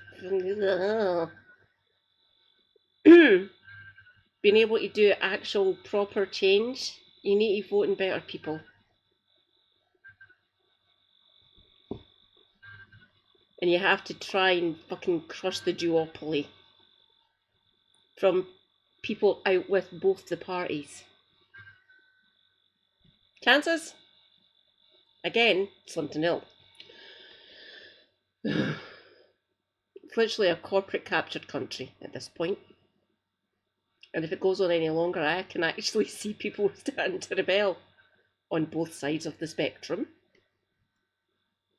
And the people in the middle, what are you doing? Getting the country we fucking want.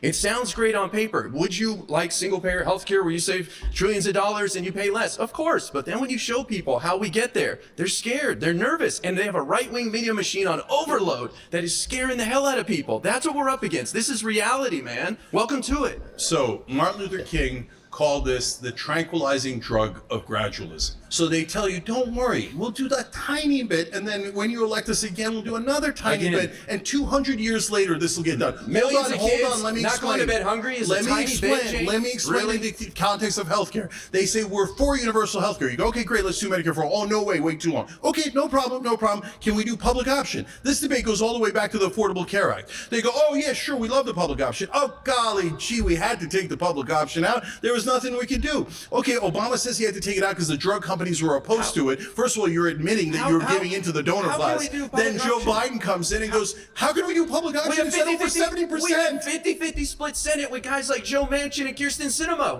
You know how you do it, brother? You know how you do it by trying. Yeah, they try. They try every day. No, but literally You're they not didn't. on the inside. No, You don't know. you're stating a misstatement, okay? So Joe Biden never introduced the public option. If you never introduced the public option, by definition, you did not try. Second of all, how do you pass it? Oh, the Senate is split. Okay, you put pressure on. So can pressure work politically? Well, we know because Donald Trump did it to Republicans. Now, he did it for his own cause and for his own self-aggrandizement. But anytime a Republican crossed in the first term, he said, we're going to eliminate Joe Wilson in South Carolina, and boom, he was eliminated. Now, imagine if you did that. You want to bully our senators? Yes, I do. That's Absolutely. what you want to do? You want to threaten their bully them. lives? What do you want to do to Okay, them? so can I explain?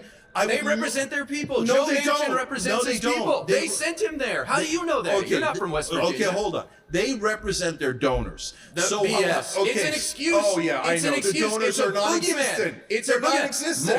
More millions people- of dollars given to Joe More Manchin. He people doesn't care about donated to that. Kamala than You know outside that groups Joe- in this election you know- cycle. It's a boogeyman, and you're wasting people's time with this. Nonsense. Yes. You know that Joe Manchin and Kristen Sinema, after they voted against minimum wage increase, went to the National Restaurant Association and collected checks. They literally work for their donors. It is super literal. And what you're saying to people is ignore it. No, ignore the that's donors. disrespectful Ignore to them. everybody who sends money It's to those disrespectful guys. to Joe Manchin, and I That's intend to disrespect Joe Manchin. disrespectful I to despise every Joe senator. Manchin. I despise those But you're corporate not from West Democrats Virginia. who never ever deliver for you, You're not who from never West even try to Virginia. deliver for you. You We're know, here's lucky what to you have say. Joe Manchin. Here's what you say.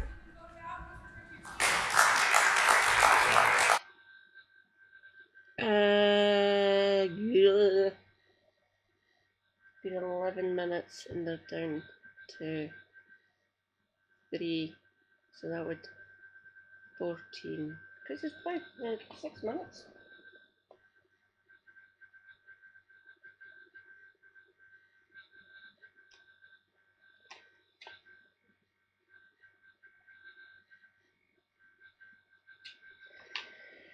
Right, so I don't get nuked from orbit. I think we'll get to the end of this question, which is only 3 minutes left on this topic. Then we'll change over to something else.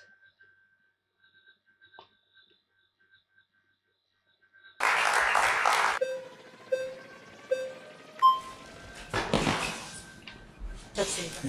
Hey. Hey.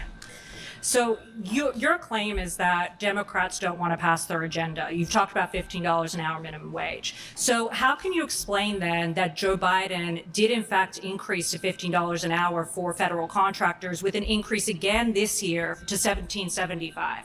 Yeah. So again, it's a release valve. So why?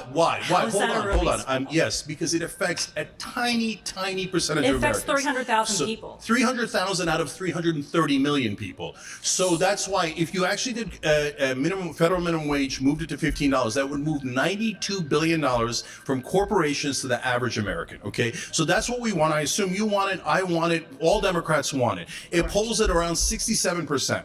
So what I'm saying to all of you guys is, please expect better of your politicians. So when they give you a 3%, oh, hey, look, I did it for 300,000 people. Hey, look, the drug prices, I lowered it on 10 drugs out of 10,000 drugs. Don't say that's good enough. But They're James, shielding. you just said That's a shield so that you don't question them when they say, oh, I'm not going to do it for everyone. You just said that all Democrats want to raise it to $15 an hour. That has not been your claim this entire time. No, voters. Voters, Yeah. right. But Democratic politicians do too. If Joe No, they don't.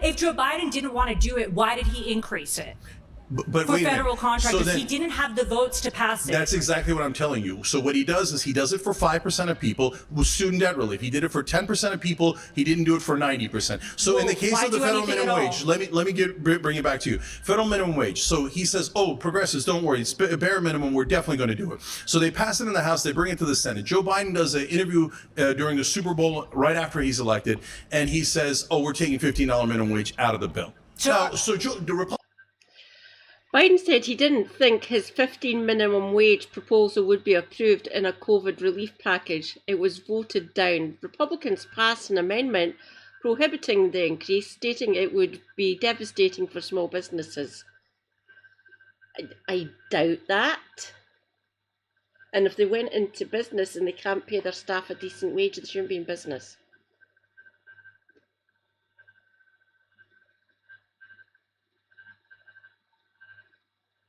Just saying, that is BS on the Republicans' behalf. I would say, I would guess, because the Republicans.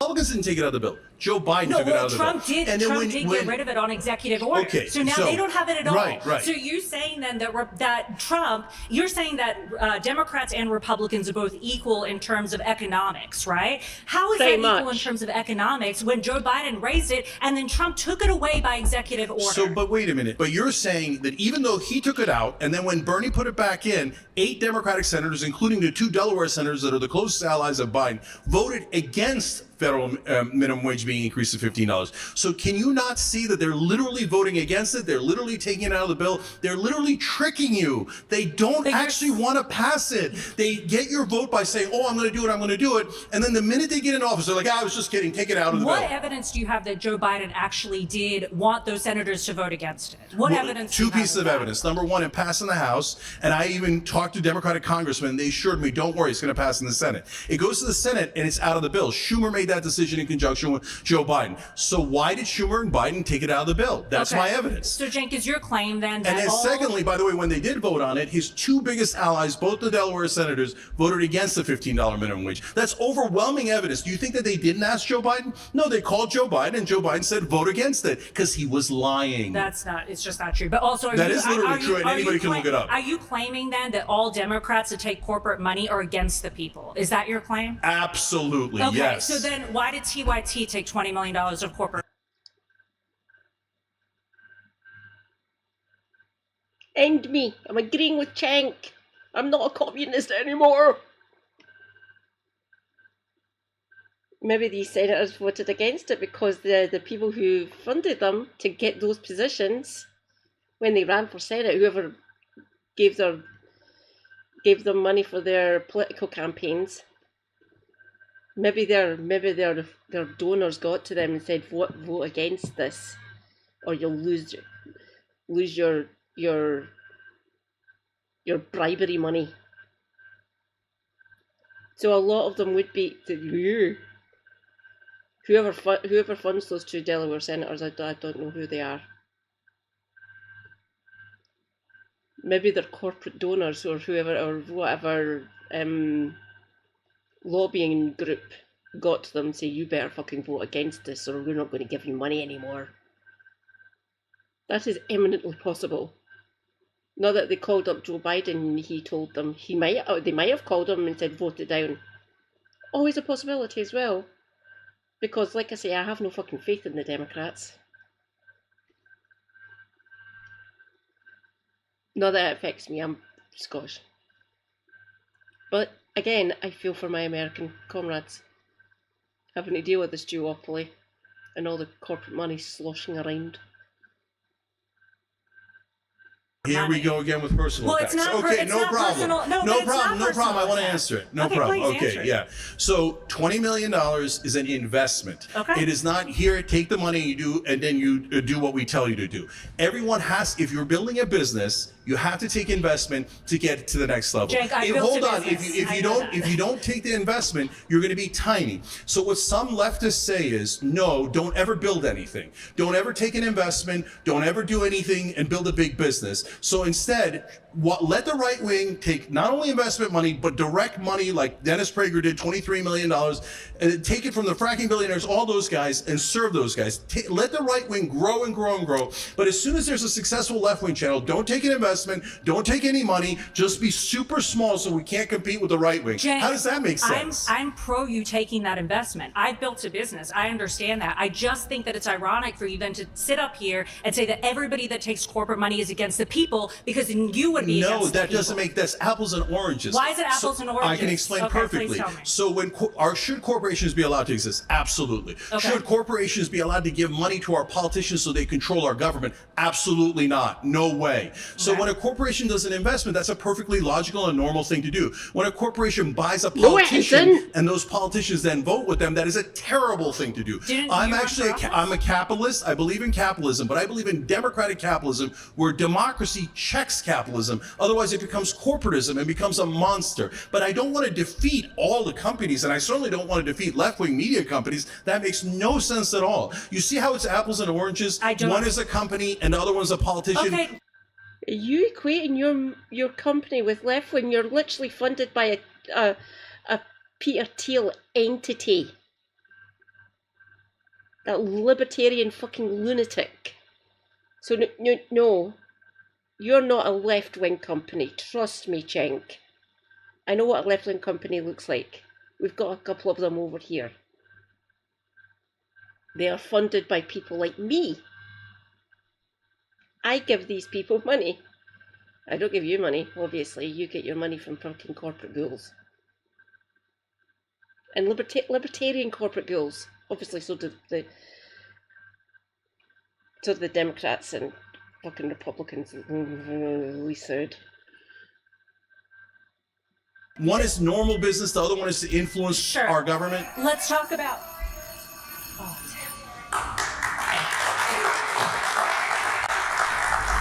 Hey, before we go any further, we want to take a moment.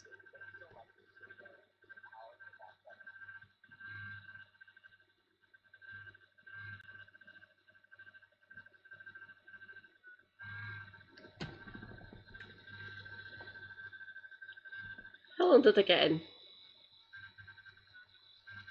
45 minutes. So there's still an hour to go. Okay, I'm done. I can't do it anymore.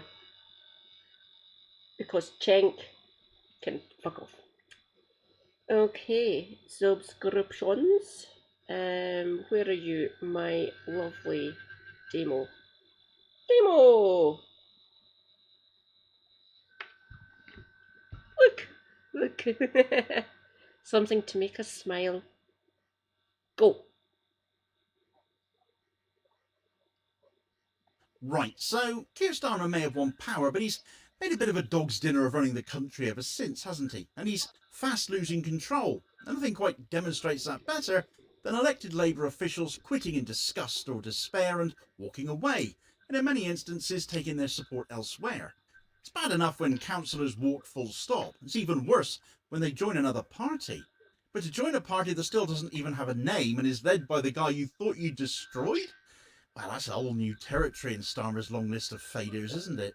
It's a kind of loyalty Labour under Starmer can only dream of reclaiming. But Corbyn has always inspired that, and so he is again. A delicious dose of karma for Keith playing out before our eyes. Labour's base isn't just disillusioned, it's organising.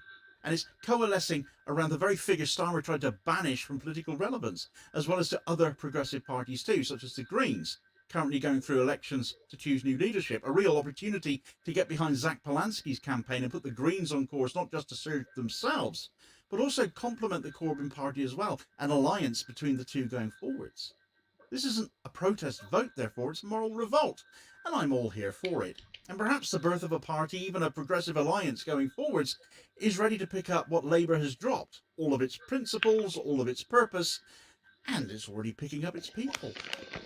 Right, so it was a month ago today that Zara Sultana, MP for Coventry South, announced her resignation from the Labour Party, joining forces with Jeremy Corbyn, sitting as an independent, of course, as he was, following his expulsion under Starmer's leadership for daring to still stand for his own seat, of course, and winning it again as he has every election since 1983.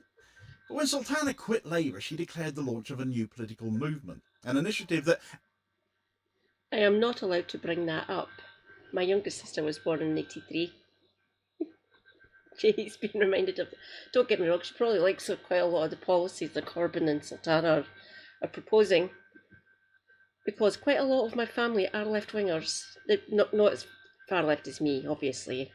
I'm the only communist in the village, if you like that sort of joke. But yes, I'm not allowed to bring that up that Corbyn's been in Parliament since she was born. Sorry, darling. I will not bring it up in your presence. But yes, so the 83 election is when he got voted in.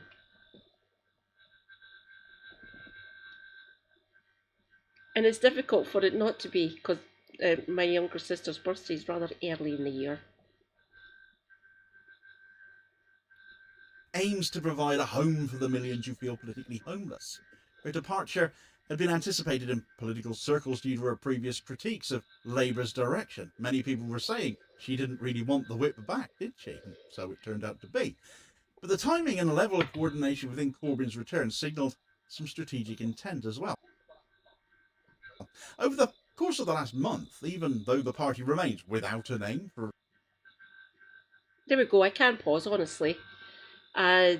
Just to remind folks of why the reason that Zara lost the whip was because she dared to vote for not starving children.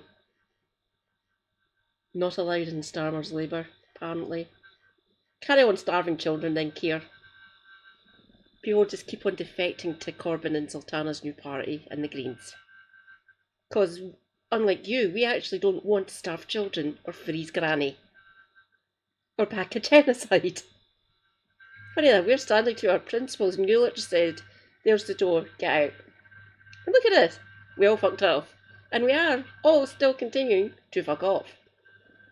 You've literally shaken the fleas off. So yes, and this is just, hopefully this will just carry on and this party will get bigger and bigger. Well, they're not a party yet. They're a movement. I would class them as a movement currently. Their conference is penciled in for November. Just watch the space. Obviously Corbyn will announce when their conference is going to be. And the people will vote on what their name is and what their policies will be. Obviously, because that's how democracy works. I can't wait to see what they'll call it and what policy is more important, obviously. Obviously. And having an electoral pact with the Greens should help. remember, 39 constituencies, the Greens ended second. So they'll be on the hit list. So they can talk about that and see what sort of thing they can come up with between whatever this is and the Greens. Plus, there's more more left-wing parties up here. You've got the SNP, you've got Scottish Greens.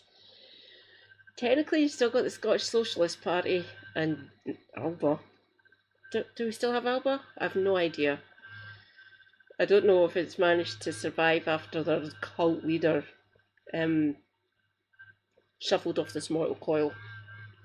I wonder if he went up or down. Personally, I would hope he went down because I never really liked Alex Salmond. I didn't like Alex Salmond at all. My granddad, my dad's dad, SNP voter all his life. Hated the man. Literally hated him. Said he shouldn't be in charge of the party. There's better people. So no love lost. Granddad is no longer with us, by the way. But he despised Alex Salmond with a passion. And I've kind of learned from him. Yeah, fuck off. I wanted him out of the party for fucking years.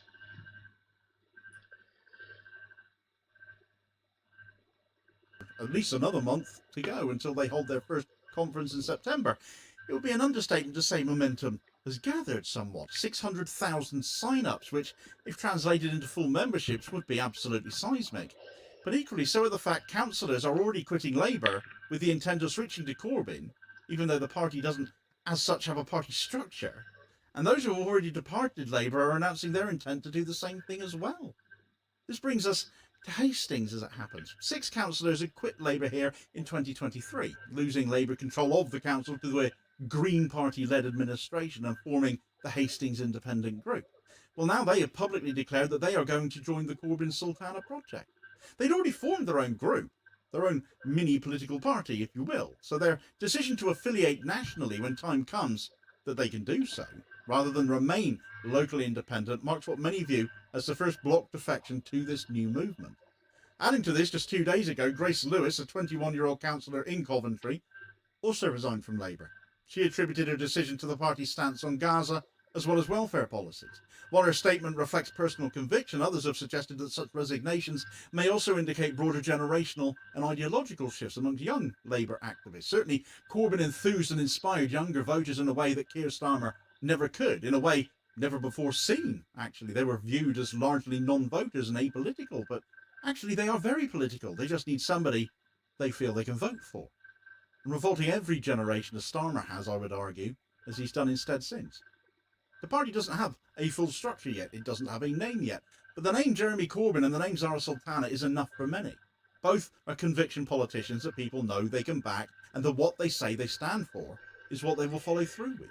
The fact even councillors are swinging in behind 600,000 members of the public nationwide shows the scale of the larger discontent. They demonstrate both the symbolic and structural beginning of organised realignment after Starmer frankly robbed us all of hope. The fact that defectors are not merely leaving Labour but joining a new, still nameless movement suggests more than protest at work as well. It suggests hope for political renewal. One recurring theme across the resignations is the allegation that Labour, under Starmer, has abandoned key elements of social democratic and socialist policy. He's not a socialist. He's not the left. This isn't splitting the left at all, because the left have all left Labour. And they are, as it seems, swinging behind this Corbyn Sultana project in numbers. And numerous former councillors cite the refusal to commit to things like scrapping the two-child benefit cap, or the endorsement of means-tested winter fuel payments, and lack of strong opposition to universal credit reforms as core betrayals. In Broxtowe, Nottinghamshire, 20 Labour councillors resigned back in January. Their joint resignation referenced both national policy and local candidate imposition after the Starmer regime via London Labour shoehorned in a preferential Starmeroid candidate. The councillors' claims that Starmer's leadership had become ideologically indistinguishable from the Conservatives, on top of the authoritarian demands for loyalty, the particularly pernicious and vengeful actions afterwards that destroyed Labour's links to the Broxtowe community via the long-time shop they operated there. The Broxtowe project of building links in communities, as all political parties should strive to do, was starved of cash and destroyed in the name of petulant control freakery, and certainly justify the actions taken by these councillors, in my view. Their mass departure collapsed Labour's control of the council, such is the cost of Starmer. Similarly, 4 councillors in Dudley, including the former council leader Pete Lowe, also resigned back in March. Their public letter accused Labour of punishing the vulnerable and abandoning social justice. Gaza policy has been an especially charged issue.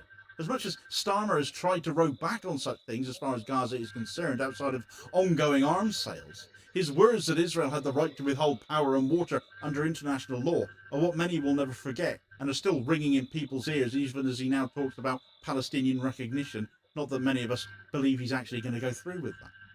The assertion that Labour has become complicit in ethnic cleansing is an allegation grounded in international human rights discourse. These positions, when combined, suggest a party no longer offering credible resistance to cruelty at all, but being part of the mechanism. The anger from Labour's base is not just over technocratic policy disputes, it's a moral reckoning that's been a while coming now.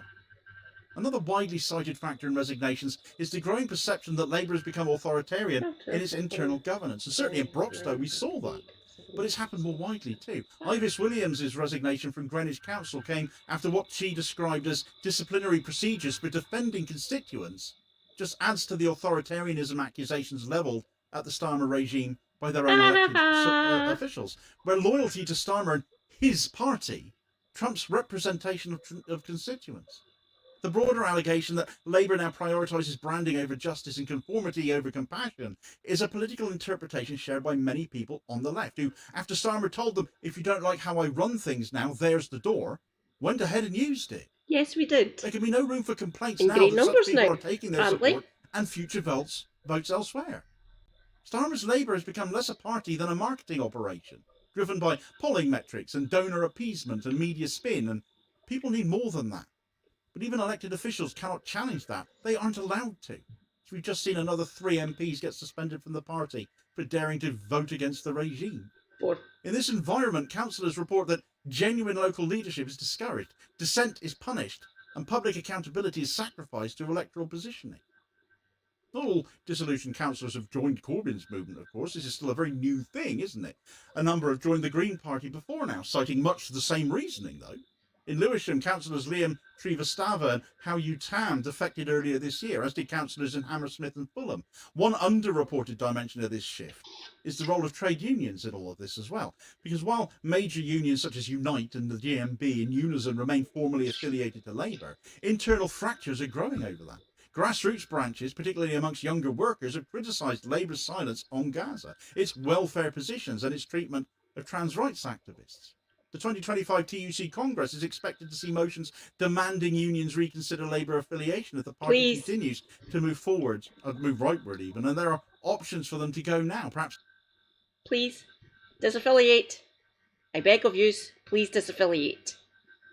They're not for Labour. They're keeping the name, obviously.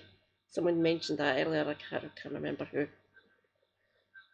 But yes, unions, please listen to me, disaffiliate. Please. Obviously, there'll still be ones that'll stick with Labour for stupid reasons, probably. But yes, please, disaffiliate. They're not here to represent us anymore. They aren't, trust me. Please, disaffiliate. And if there's fractures happening in the main unions, at the end of the day, the members of the union, if they want to disaffiliate and enough of them agree on this, they can disaffiliate and still giving Labour money. I would fucking love that, and they can just go over and maybe join the Greens, start funding the Greens, or maybe this Corbyn Sultana movement. That might be on the cards now. So yes, please, I beg of you, disaffiliate. Please. Comrades, what do you think? Will they disaffiliate before 2029, do we think? Fingers crossed. More than one progressive basket to put their eggs in. Similarly, youth politics is undergoing quiet upheaval, but still for many of the same reasons when you break it all down. The resignation of Dylan Tippett, a trans Labour councillor in Plymouth, marked a watershed moment. His statement that Labour was throwing trans people under the bus crystallised a broader disaffection amongst LGBTQ+ members and younger activists. A generation that joined Labour under Corbyn in 2017 has found itself disenfranchised, whether still in the party or having This gone t-shirt is so elsewhere, or comfy. remaining politically homeless. The party that once promised free education and rent control and a Green New Deal now offers fiscal caution and border enforcement. Many are voting Green, some are defecting, others are coalescing around Corbyn's revived platform. Skeptics have argued that Corbyn's new movement is structurally doomed, a nostalgic rerun of 2019 without any of the machinery. It has no name, no formal registration, no funding model. But its early traction shows otherwise. And as much as I disagree viscerally with Reform UK, they've shown that it can be done. Heck, Corbyn showed it could be done before, when he got the Labour Party debt-free by smaller donations from ordinary working class people the country over. He can do that again. The fact that defectors are joining something undefined indicates not a lack of planning, but the depth of alienation from Labour. For many, the promise of political meaning matters more than some bureaucratic clarity. Every councillor who joins Corbyn's party brings not only legitimacy, but local infrastructure with it, the networks, the trust, the boots on the ground. The challenge remains immense. Nobody's underestimating that. The UK's first past the post system punishes insurgent parties, but it can be broken through, especially with the two main parties led by absolute fools, at a time when both are also suffering significant amounts of unpopularity. A quick side note here. The way they set up Holyrood was to make sure that no one party can get a majority. They literally set it up so that the SNP would never get a majority. That is how it was set up. So it'd be coalitions of varying degrees. Let's put it that way. And the SNP fucking broke it because the Scottish people said, fuck this. We hate yous all except the SNP. And that's how they managed to get to be a majority party in Holyrood. That's how it was set up. So the SNP wouldn't get a majority and wouldn't fucking win the Scottish people over. But see, what? You're trying to control us? Get to fuck. And we broke the people of Scotland said, fuck yous. I don't care how you've set this up, we're voting for the SNP, so just shut it. So yes, it has been done in the past up here. We have literally broken the way they set it up. So yes, it is difficult under first past the post, obviously, because it's garbage and I fucking hate it. And that AV, that alternative vote thing, that the Lib Dems basically got bullied into by the scum, that was never going to fucking work. And look at it, people voted against it. I voted for it because it was, at least it was slightly better than first past the post. But the vast majority of people believed the hype and listened to the majority parties, which were the Labour and Tories at the time, and voted, said, no, we don't want it. We'll stick to the worst voting system known to man. Well, at least in my estimations, because of where I live. But we've broken it up here in Scotland. And we can do it again. Hopefully with the Greens this time. Don't get me wrong, there's some good people in the SNP and in Holyrood. I get that. Some of their marches are quite decent, forgetting about Kate Forbes for a second. But yeah, we've broke it. We've literally said to them, you set it up like that, fuck yous. Not having it. No electoral system can beat the power of the people. Remember that. But first past the post is going to be difficult, don't get me wrong. That's why we need to get fucking rid of it. It's fun when the entrenched system gets broke. I was so happy when that happened up here. So getting it broke nationwide, it's going to be a tough slog, let's put it that way. But hopefully, with this Corbyn Sultana movement, it can be done. Or that, them and the Greens. Obviously the Scottish Greens up here as well. And to a certain extent the SNP. Because kind of left wing. Right, Sweeney is more to the right. They're still kind of leftist, obviously. Kinda. He's more towards the centre of the party. So more to the centre of the political spectrum, let's put it that way. but there is actual. Oh, Mary. Join the Scottish Greens, Mary. Please, I beg of you.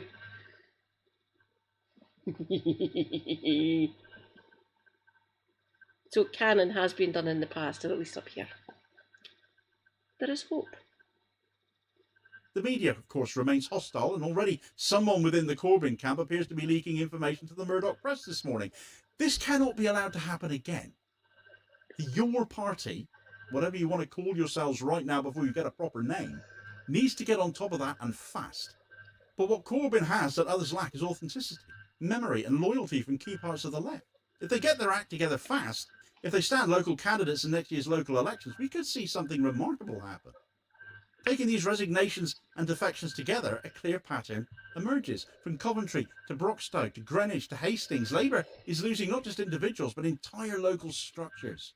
What this growing wave of defections and resignations reveals is a party in existential crisis. Labour under Starmer is increasingly viewed by more and more people, including their own councillors, many of whom have now found somewhere else to go at last, that they prefer, as ideologically vacuous and organisationally repressive. The moment being spearheaded by Corbyn and Sultana is still very much in formation, but its very existence represents a repudiation of Labour's current trajectory. Each confirmed defection strengthens its symbolic power. Each public resignation deepens the crisis Labour faces in its local base, and I do expect more will come. For more on the formation of Corbyn and Sultana's Your Party, as its working title currently still remains, check out this video recommendation here as your suggested next watch. Please do also hit like, share and subscribe if you haven't done so already, so as to ensure you don't miss out on all new daily content, sort of spreading the word and helping to support the channel at the same time, which is very much appreciated, holding power to account for ordinary working class people. I hope to catch you on the next vid.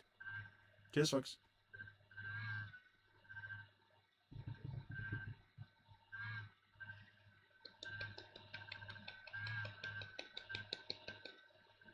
Thank you, Demo. As always, that was excellent. Our lovely Cornish brethren. He's a Green Party member, by the way, just for clarity. Oh yeah, I got halfway through this.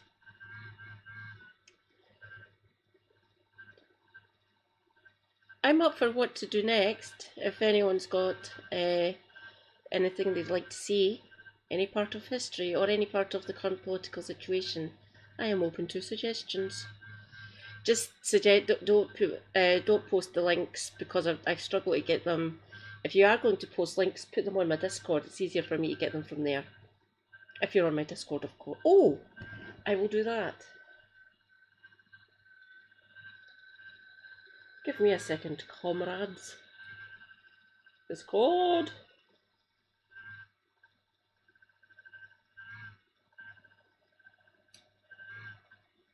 Numpty women. Invite. Copy link.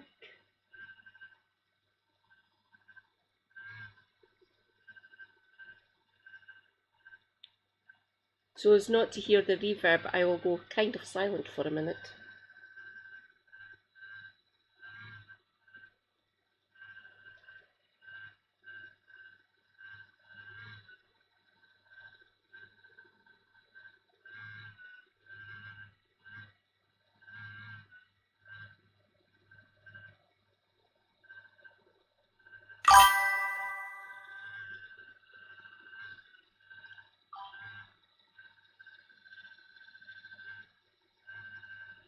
Oh look, Raptor is playing. Damn it, Phasmophobia. Some ghost hunting. Or we can raid if you like. We can raid into Raptor if you wish. Who else is live? Let's see. Rhizome, Cinemarxism. Ooh, Base Canadian Comrade, Maple, Gremlo. Amy C3, Dead Domain, Capricunt. Oh, David's going. The 27 Club, Glottal, Raptor Blue. Oh, Dabfather's going.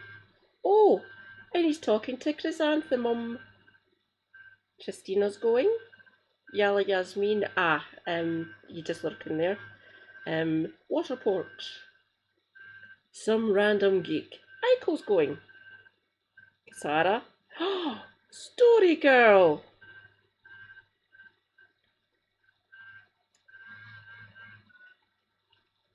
How long have I been going for? 2.5 hours. I am feeling kind of stiff. And if I read into Raptor, I can go and sit back and relax on the sofa again. Let's go and raid Raptor.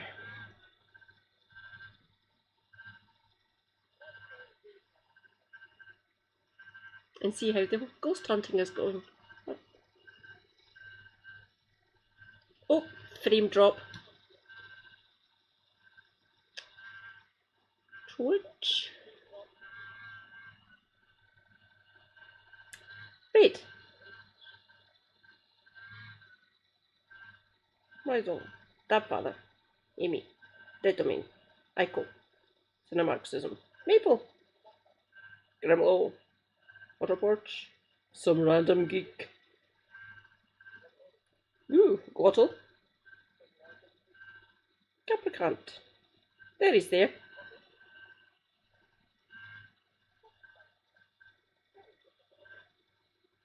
Let us go and say hi to Raptor Blue, because he is based.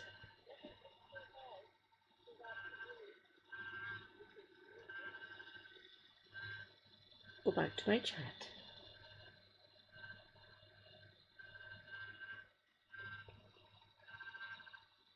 Thank you for being here, everyone. Much appreciated. Love yous all.